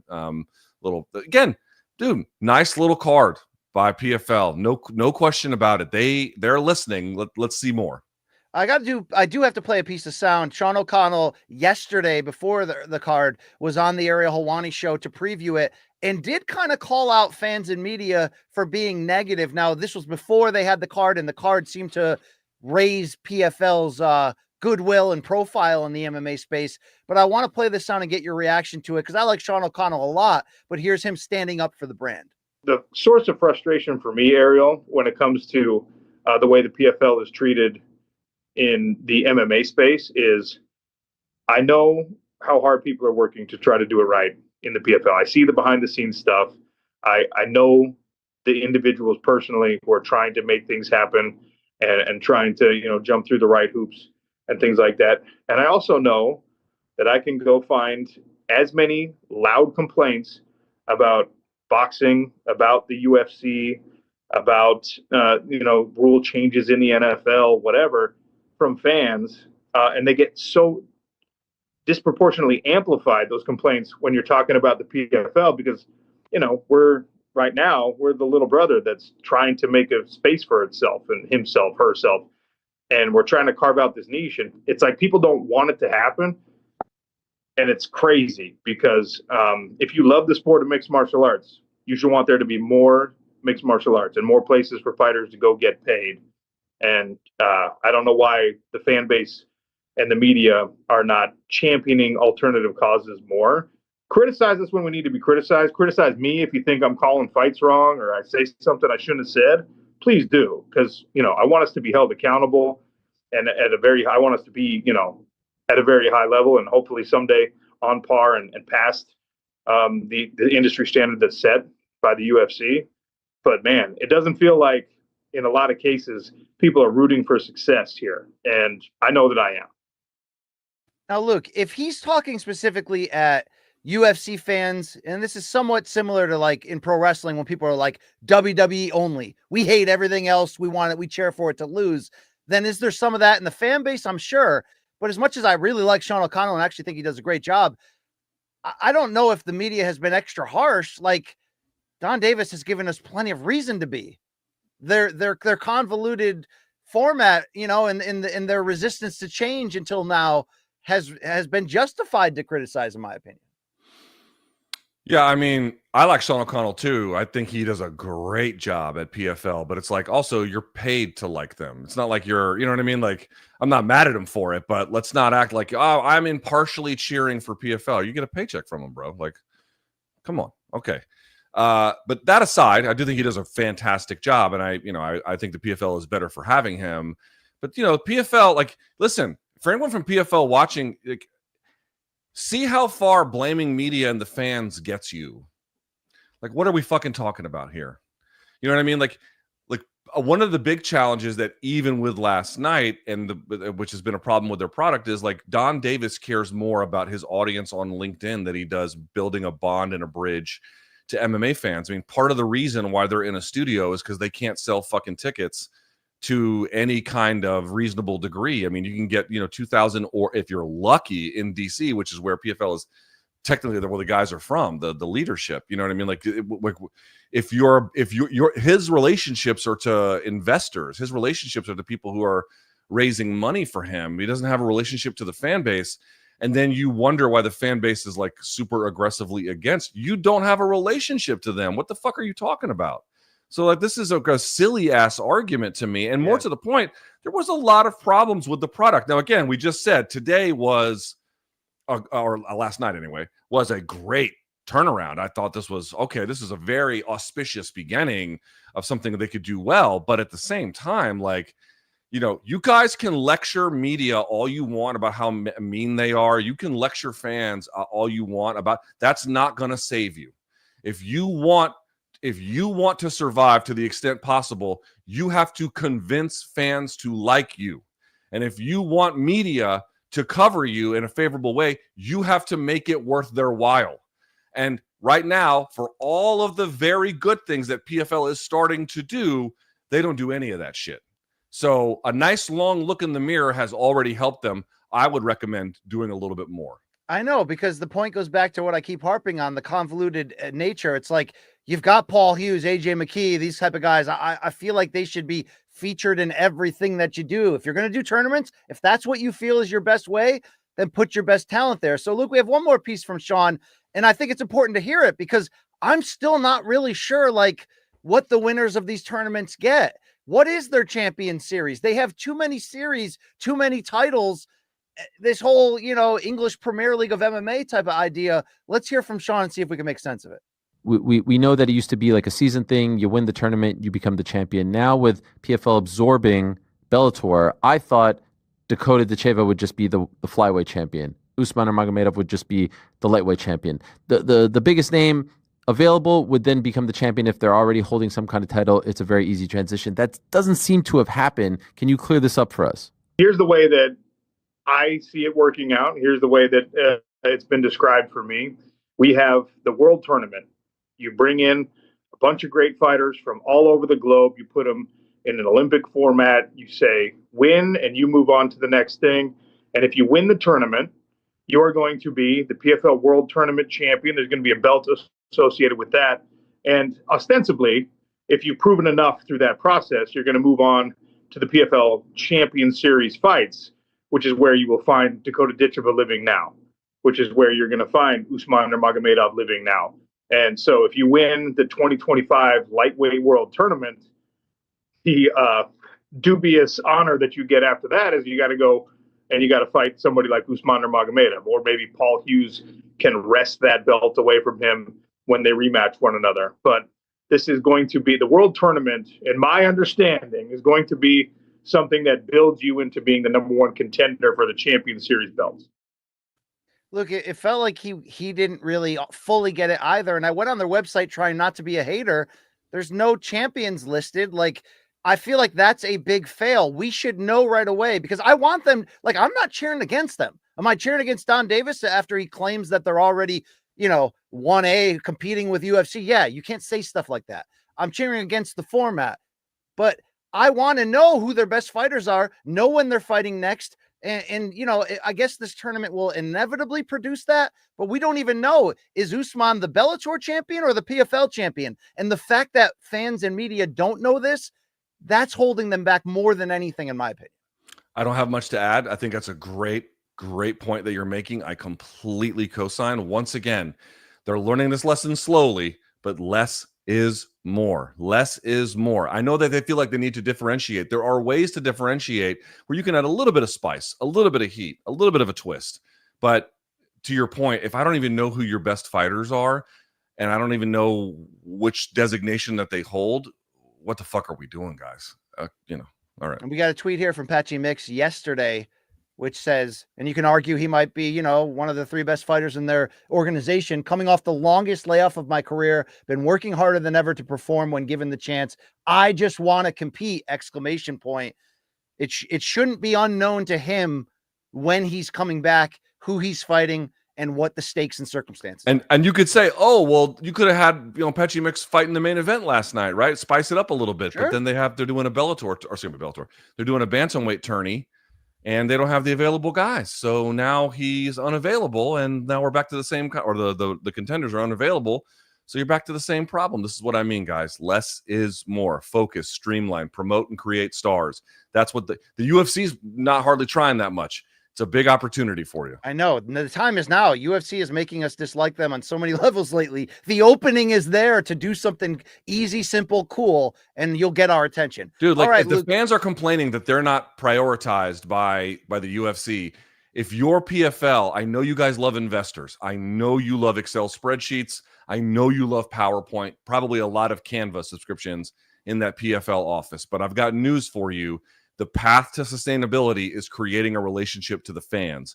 You got to fix that first. There it is. Good advice right there. But congratulations, PFL, just the same on a good night. Oh, by the way, Cortavius Romeus missed weight. So I was just going to bring that up on breaking news. He missed weight for that bantamweight bout against Chang Ho Lee, who has not weighed in yet. Romeus came in at 139.5. So that's a substantial miss right there. We'll see. Fantastic. There it is. All right, Luke. I'm wondering, though, given that we're, it's not March anymore, it's early April, but the whole idea that March Mania is on fire right now is a true fact. Paige Buckets and the Yukon women are back tonight, Luke. That matters in my state. I don't know about yours, but if our fans are ready to win real money during this March Mania tourney, then I got something for them. If you're struggling to choose which team will pull off the big upset here, forget about the teams. All you need to focus on are player stats to rack up big cash prizes with DraftKings Pick 6. And when it comes to massive payouts, DraftKings dunks all over the competition. Pick 6 is available in most states, including Missouri, California, Texas, Georgia, and more. You can track your picks for a shot to win huge cash prizes. It really is as simple as that. it's like picking a fantasy lineup. It's like looking at players. Will they go over under a certain stat? You can turn your March Mania knowledge into cash right now today. And here's the kicker. New players can get $50 in Pick 6 credits instantly with only a $5 entry. Luke Thomas, tell them about it. All right, here's what you guys are going to do. Everything BC said is accurate. This is your next step. This is your call to action. Ready? Here we go.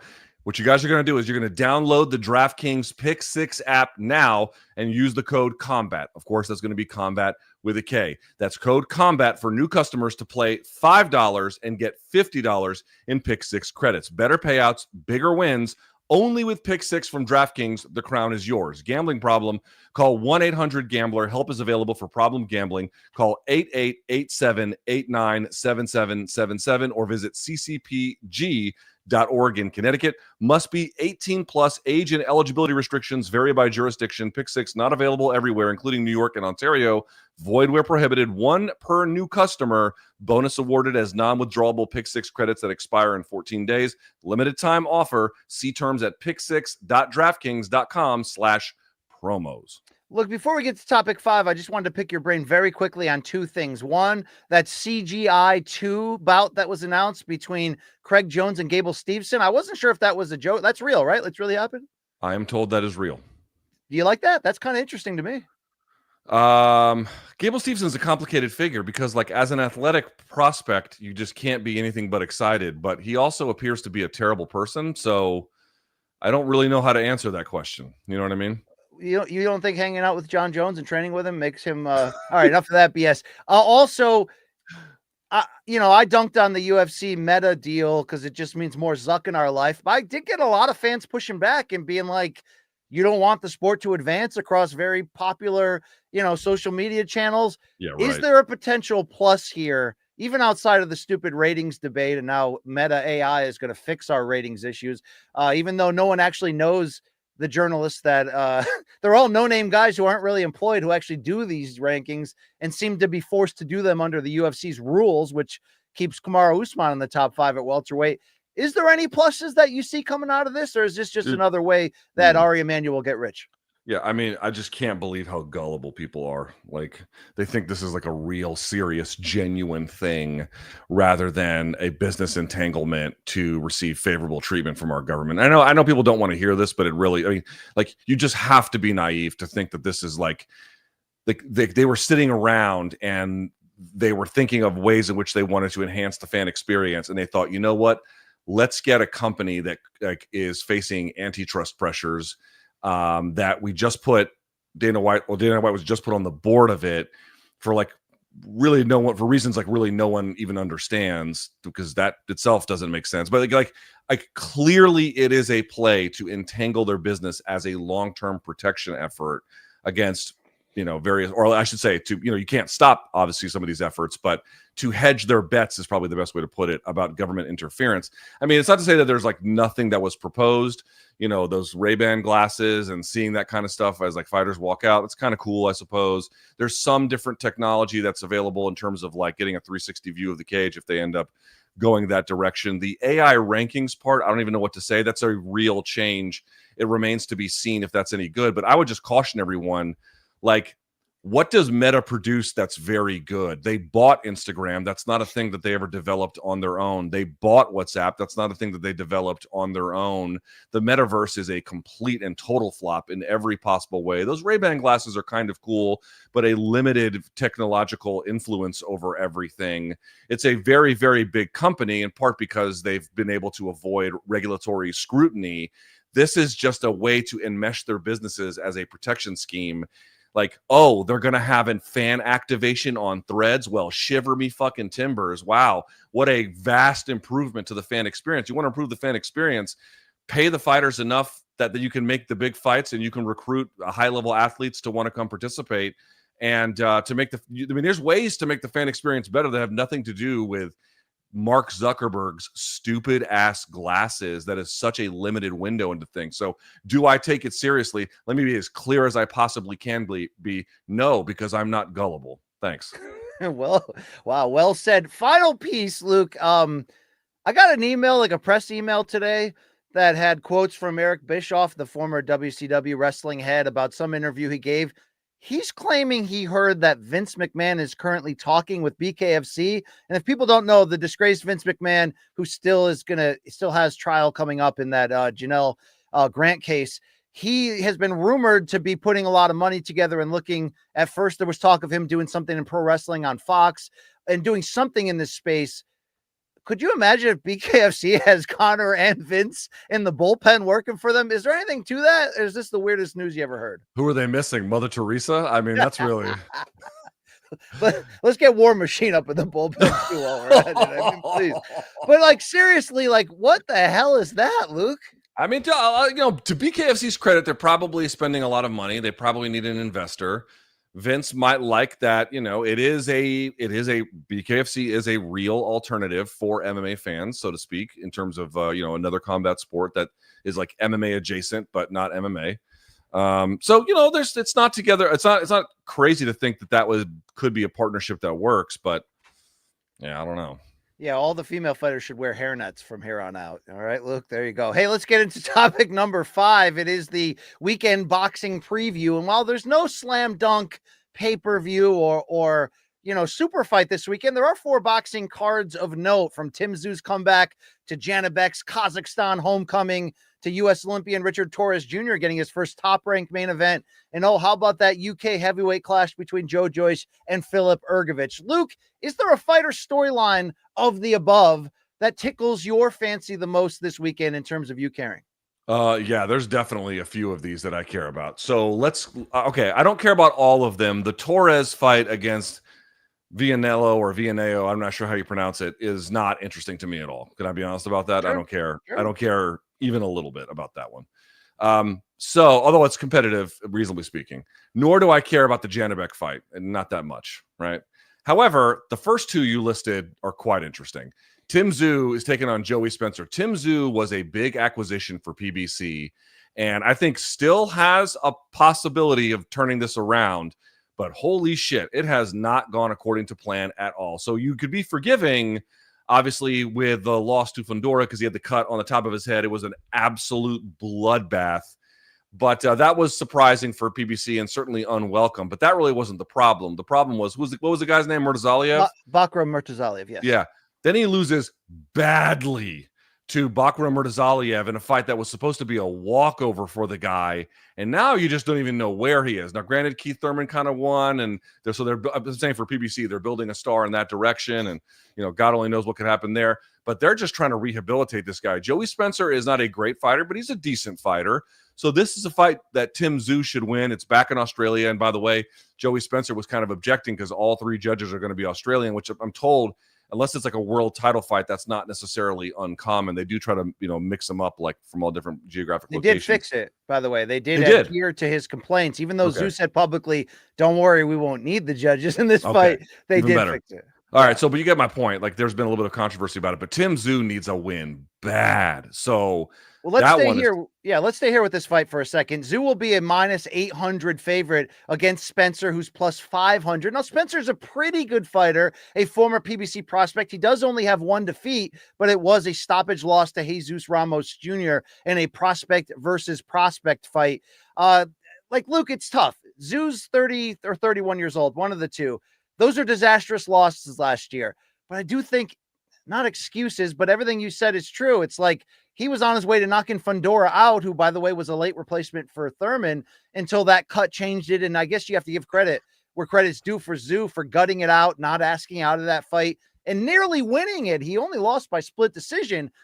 But the Murtazaliev fight, whether his father being ringside for the first time since his pro debut as they fixed their estranged relationship mattered or not, dude, he walked into the same punch over and over again with no defense, no head movement. So while that was awful and bad, I think it's fixable, because don't forget when Tim Tszyu made his UFC debut on Showtime against Terrell Gaucher, he did the same thing. He got into what he calls Terminator mode off the start, and he got dropped and disciplined in the first round by Gaucher, but finally adjusted. I do think there's an argument to make that Tim throws away the game plan too quickly and just goes to war. There is a window, though, where he can turn this around, and Spencer is the type of opponent who can be tough enough if Zoo's not the same guy. I mean, look, should we have concern about the amount of punishment he took in the last year? Yeah, that was terrible.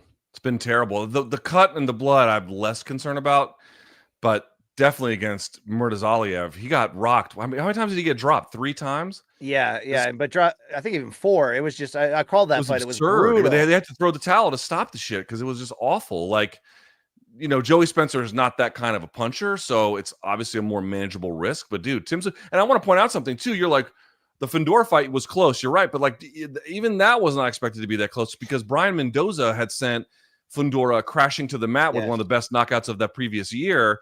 And then Mendoza fought Zoo, and Zoo smoked him, or beat him easily with a decision win. Like, had him beat up real bad. So you're like, oh, we don't want to play too much boxing math, but he should go in there and win. And he got fucked up, So this is a real precarious moment for Tim Tszyu. Yeah, Zoo's main promoter, No Limit Boxing in Australia, will be putting on this card, but PBC will air it on Prime Video, non-pay-per-view, of course, in prime time live in the U.S. on Saturday nights. You can check that out.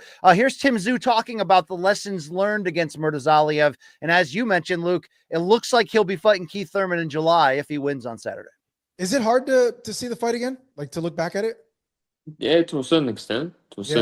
But you know what?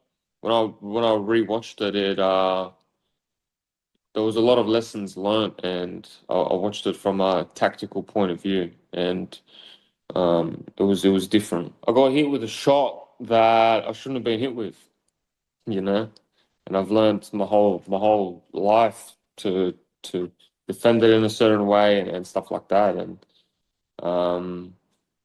Yeah, it was. I've been hit with shots, but usually I'm recovered and stuff like that. But I don't know. I wasn't able to recover myself this time. I don't know what it was exactly. Could have been the rehydration stuff and stuff like that.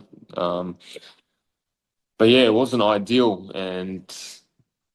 But yeah, you live and you learn. Don't get caught with it again. Yeah, he got caught with it consistently. We have a quick face-off between the two of them. We can talk over it, Luke. If he loses here, it really might be over in terms of an elite level, but a little bit of a dad bod there, or no, from Tszyu on the right? He's never been exactly, Ronnie Coleman. Okay. All right.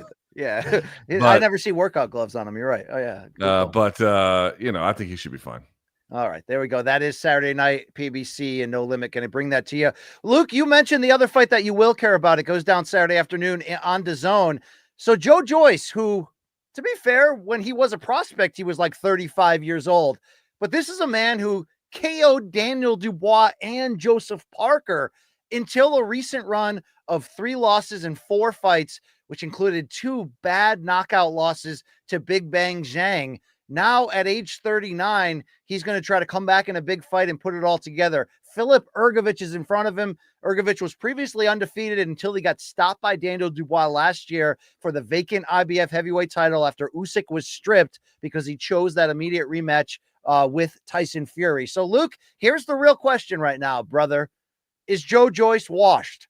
Yeah, I didn't think so until his last fight. I don't think he can take a punch. And here's the thing.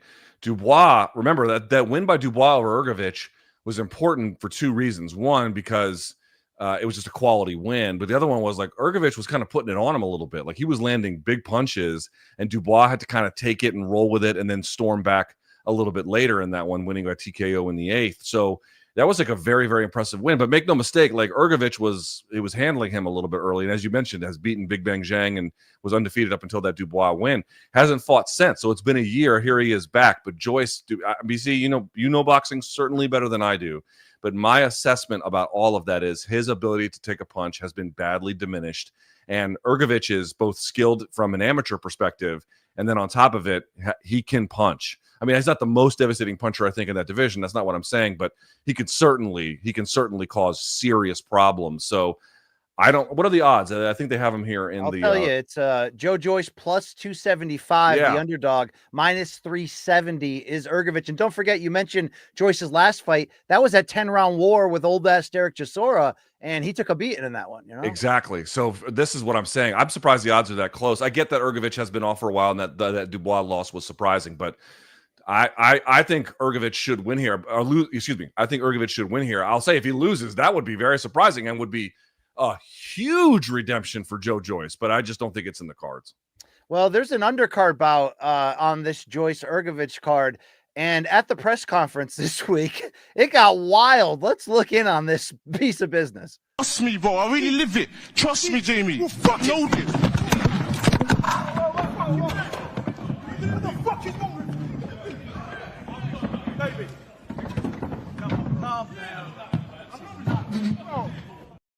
Look, I get down for that. All right. I don't even know the guys' names. You know, that's how all dinners look in the BC household, right there. Yes. There you go. Yeah. So Janibek will bring his unified middleweight title in a Kazakh homecoming on ESPN Plus. He's a minus 1100 betting favorite against a fella named Anual Nagmiseng. Sorry for that seizure. And as we mentioned, Richard Torres Jr., who is 12-0 with 11 KOs, has only fought fat white guys. Luke, this is considered a step up. He'll be a minus 250 favorite when he headlines in Vegas against plus 200 Guido Vianello, the Italian who has decent experience against good names. I don't think Torres is bad, but we're still not at the stage where I'm like, get excited. We're not there yet. I'm with you. He's a southpaw. He's got a porn star mustache. He's a little bit weird, but he can punch a little bit. We'll find out with the box this week. Long Island, Luke, you don't care about any of these from a betting standpoint, right? No, to be honest, I don't know about like half of these going down. Bro, Long Island Luke is like the quintessential MMA fan. It's like, oh, you like combat sports, right? Nope, just MMA. Fuck off. Nope. I also I was working all week. I wasn't really on top of the news. I'm just giving you shit, but it's kind of funny. All right, it's time for our fan segments to close today's episode. morningcombat@gmail.com is your chance to reach out to Mikey and touch someone. Just be nice with it. So full disclosure here. Mikey said we only had 3 fan subs this week, and they were all 9/11 related. So he made the judgment call to not run those this week. Are fans hitting you up and being like, hey, can you show us the fan subs now that you couldn't show on MK? And I want to be as clear as I possibly can. They'll never see the light of day. Okay. Not from us anyway. I'll put it that way. Unless they put them on that Reddit page, but that's on them. All right. So we won't have fan subs, but please, if you care, put some in for next week. We do have, though, a few dead wrongs where we take the stand, because not everything we say is well researched or even accurate. Sometimes we're just shitting out of our mouth, but you better come original. You better have timestamps. This one's called Dead Wrong. Dead Wrong. Do we know whose voice that is? Is that Gaff? No, I think it's like AI. I don't even know. AI voice. All right, there we go. Hey, our first dead wrong is from Marcus. What's up, Donkleberry Finn and Donk Sawyer? I'm a have you whitewashed MFers painting fences all day with this one. At 38 minutes and 51 seconds of last week's episode, y'all devoted a whole ass segment to sharing your personal top 5 pound for pound welterweight rankings. Let me say that again. Pound for pound welterweight rankings. Maybe it's the booze or maybe it's the green, but y'all got to be some shit thinking that you can have a pound for pound ranking list of fighters in the same damn weight class. Yeah, the only thing more egregious than this verbal misstep was having to listen to BC's completely asinine take on Ian Machado gangbang. Go ahead and collect your L on the way to painting this fence. With love from the Midwest, it's Marcus. Luke, I would love to dunk back on Marcus, but he came original. I mean, he brought it right there. Also, Mark Twain, big lover of the N-word, it turned out in high school. I learned that, you know? So, Luke, technically it was wrong for me to say pound for pound because they are all the same weight. You were using pound for pound as like, all time best welterweights, right? No, I said let's rank our welterweights in a pound for pound ranking because I was using essentially the criteria that I believe is most important in pound for pound rankings, which is ultimately like, what is their stock right now? And would they beat each other head to head? Oh, so I see. In that sense, yes, that's right. Yes. It made sense to me, but yes, technically, Marcus, I will take that L. There we go. Number 2 comes to us from Gabriel. Hey, Donks, mild dead wrong for LT on his Espanol this Monday for MK. LT was half right. And that some sounds in Spanish are not fully enunciated in natural speech. So sometimes the G sound is so soft that when spoken, it disappears. Because of that, though, BC is actually fire. to pronounce Guadalajara as Guadalajara because in natural speech, that is essentially how the word sounds. You can enunciate the G, but how BC said it is actually pretty natural and didn't really need to be corrected. Not sure if that's specifically a Mexican thing, maybe a regional dialect. Some other words with the soft G are agua and gooey. Well, also like just, so it's so, okay, so I'm learning this. So like G, depending on what it comes before, will have different pronunciations. Obviously it can be like GE would be Geraldo, right? So it just depends on what's in front of it. But like guacamole, I've just never heard anybody say guacamole. You know what I mean? I have, but not gringos, but real people. They say, unfortunately, I'm around Spanish speakers every day of my life. Not one of them says guacamole, motherfucker. Well, does it have something to do with the true difference between pronunciation between different Spanish speaking countries? Yes, absolutely. That's what I mentioned to you before. They'll say certain things so softly that you're like, are they even saying it? I was doing it Mexico style about a Mexican city, showing respect for the fine Mexican people. I think we have to meet in the middle on this one. Yeah. Looks like, hold on, I got to interrupt you I'm just saying when they teach it, because I've taken classes on this. When they teach it, they don't teach it guacamole or Guadalajara. They may say it that way, but they teach it guacamole, Guadalajara.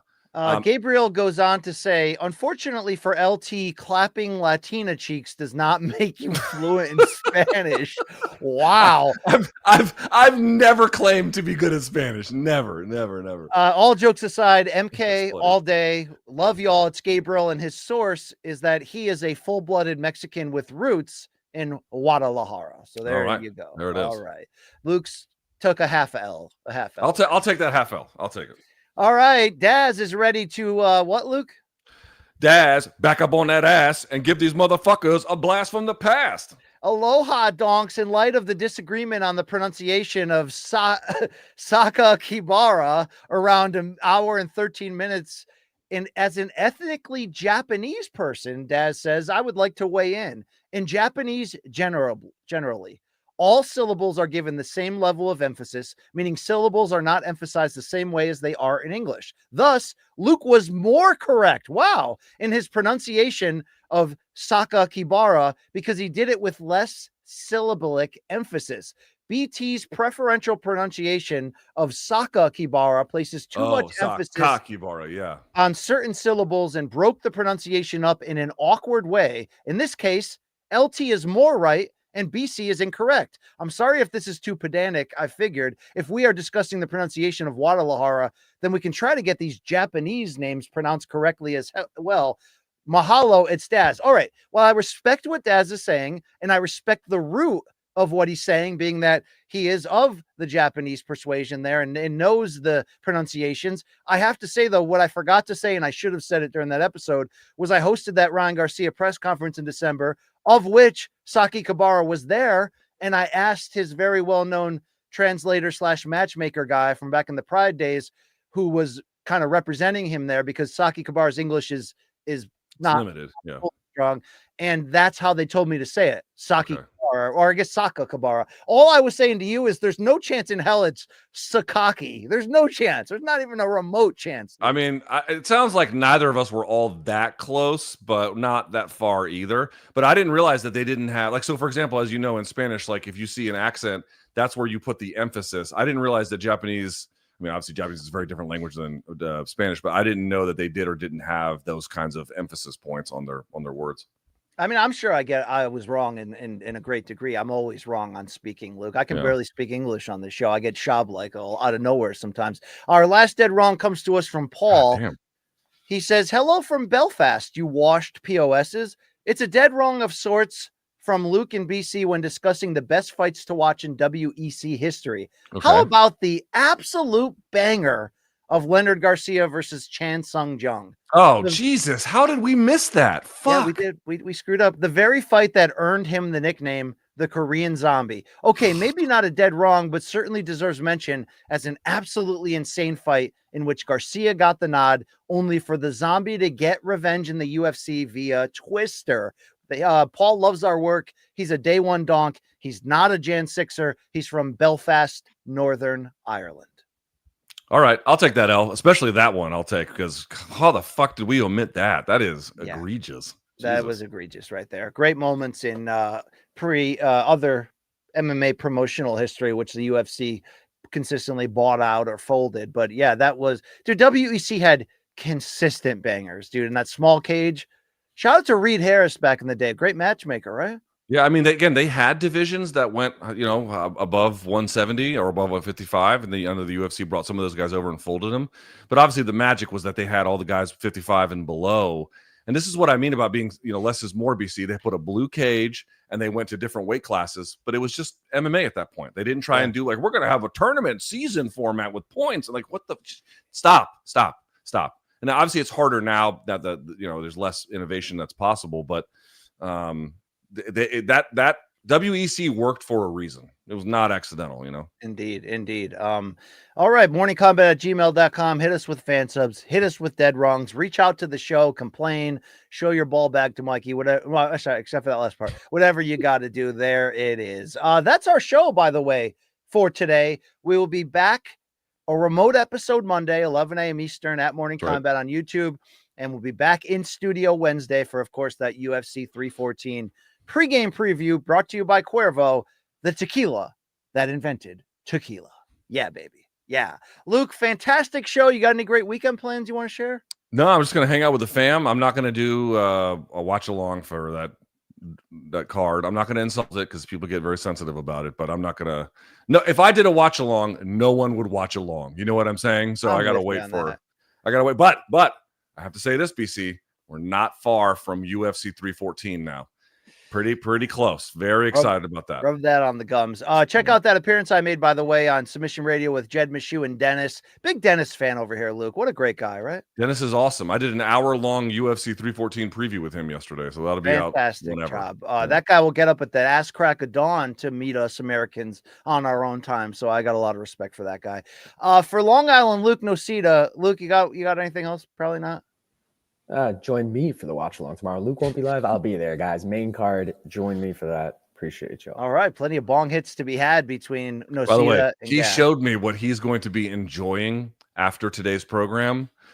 Let's just say TSA needs to check his bags. You know what I mean? Hey, TSA, we got some THC coming in. Indeed. All right, here we go. If you're sitting next to Long Island Luke on his flight home, prepare to get a contact high because that's what's coming, Hell yeah. For Long Island Luke, regular Luke, I am your boy BC. Take care of yourselves. We love you. Thank you for supporting. Be nice to each other. Have a great weekend. Enjoy the fights. We are out of here. Yeah, baby.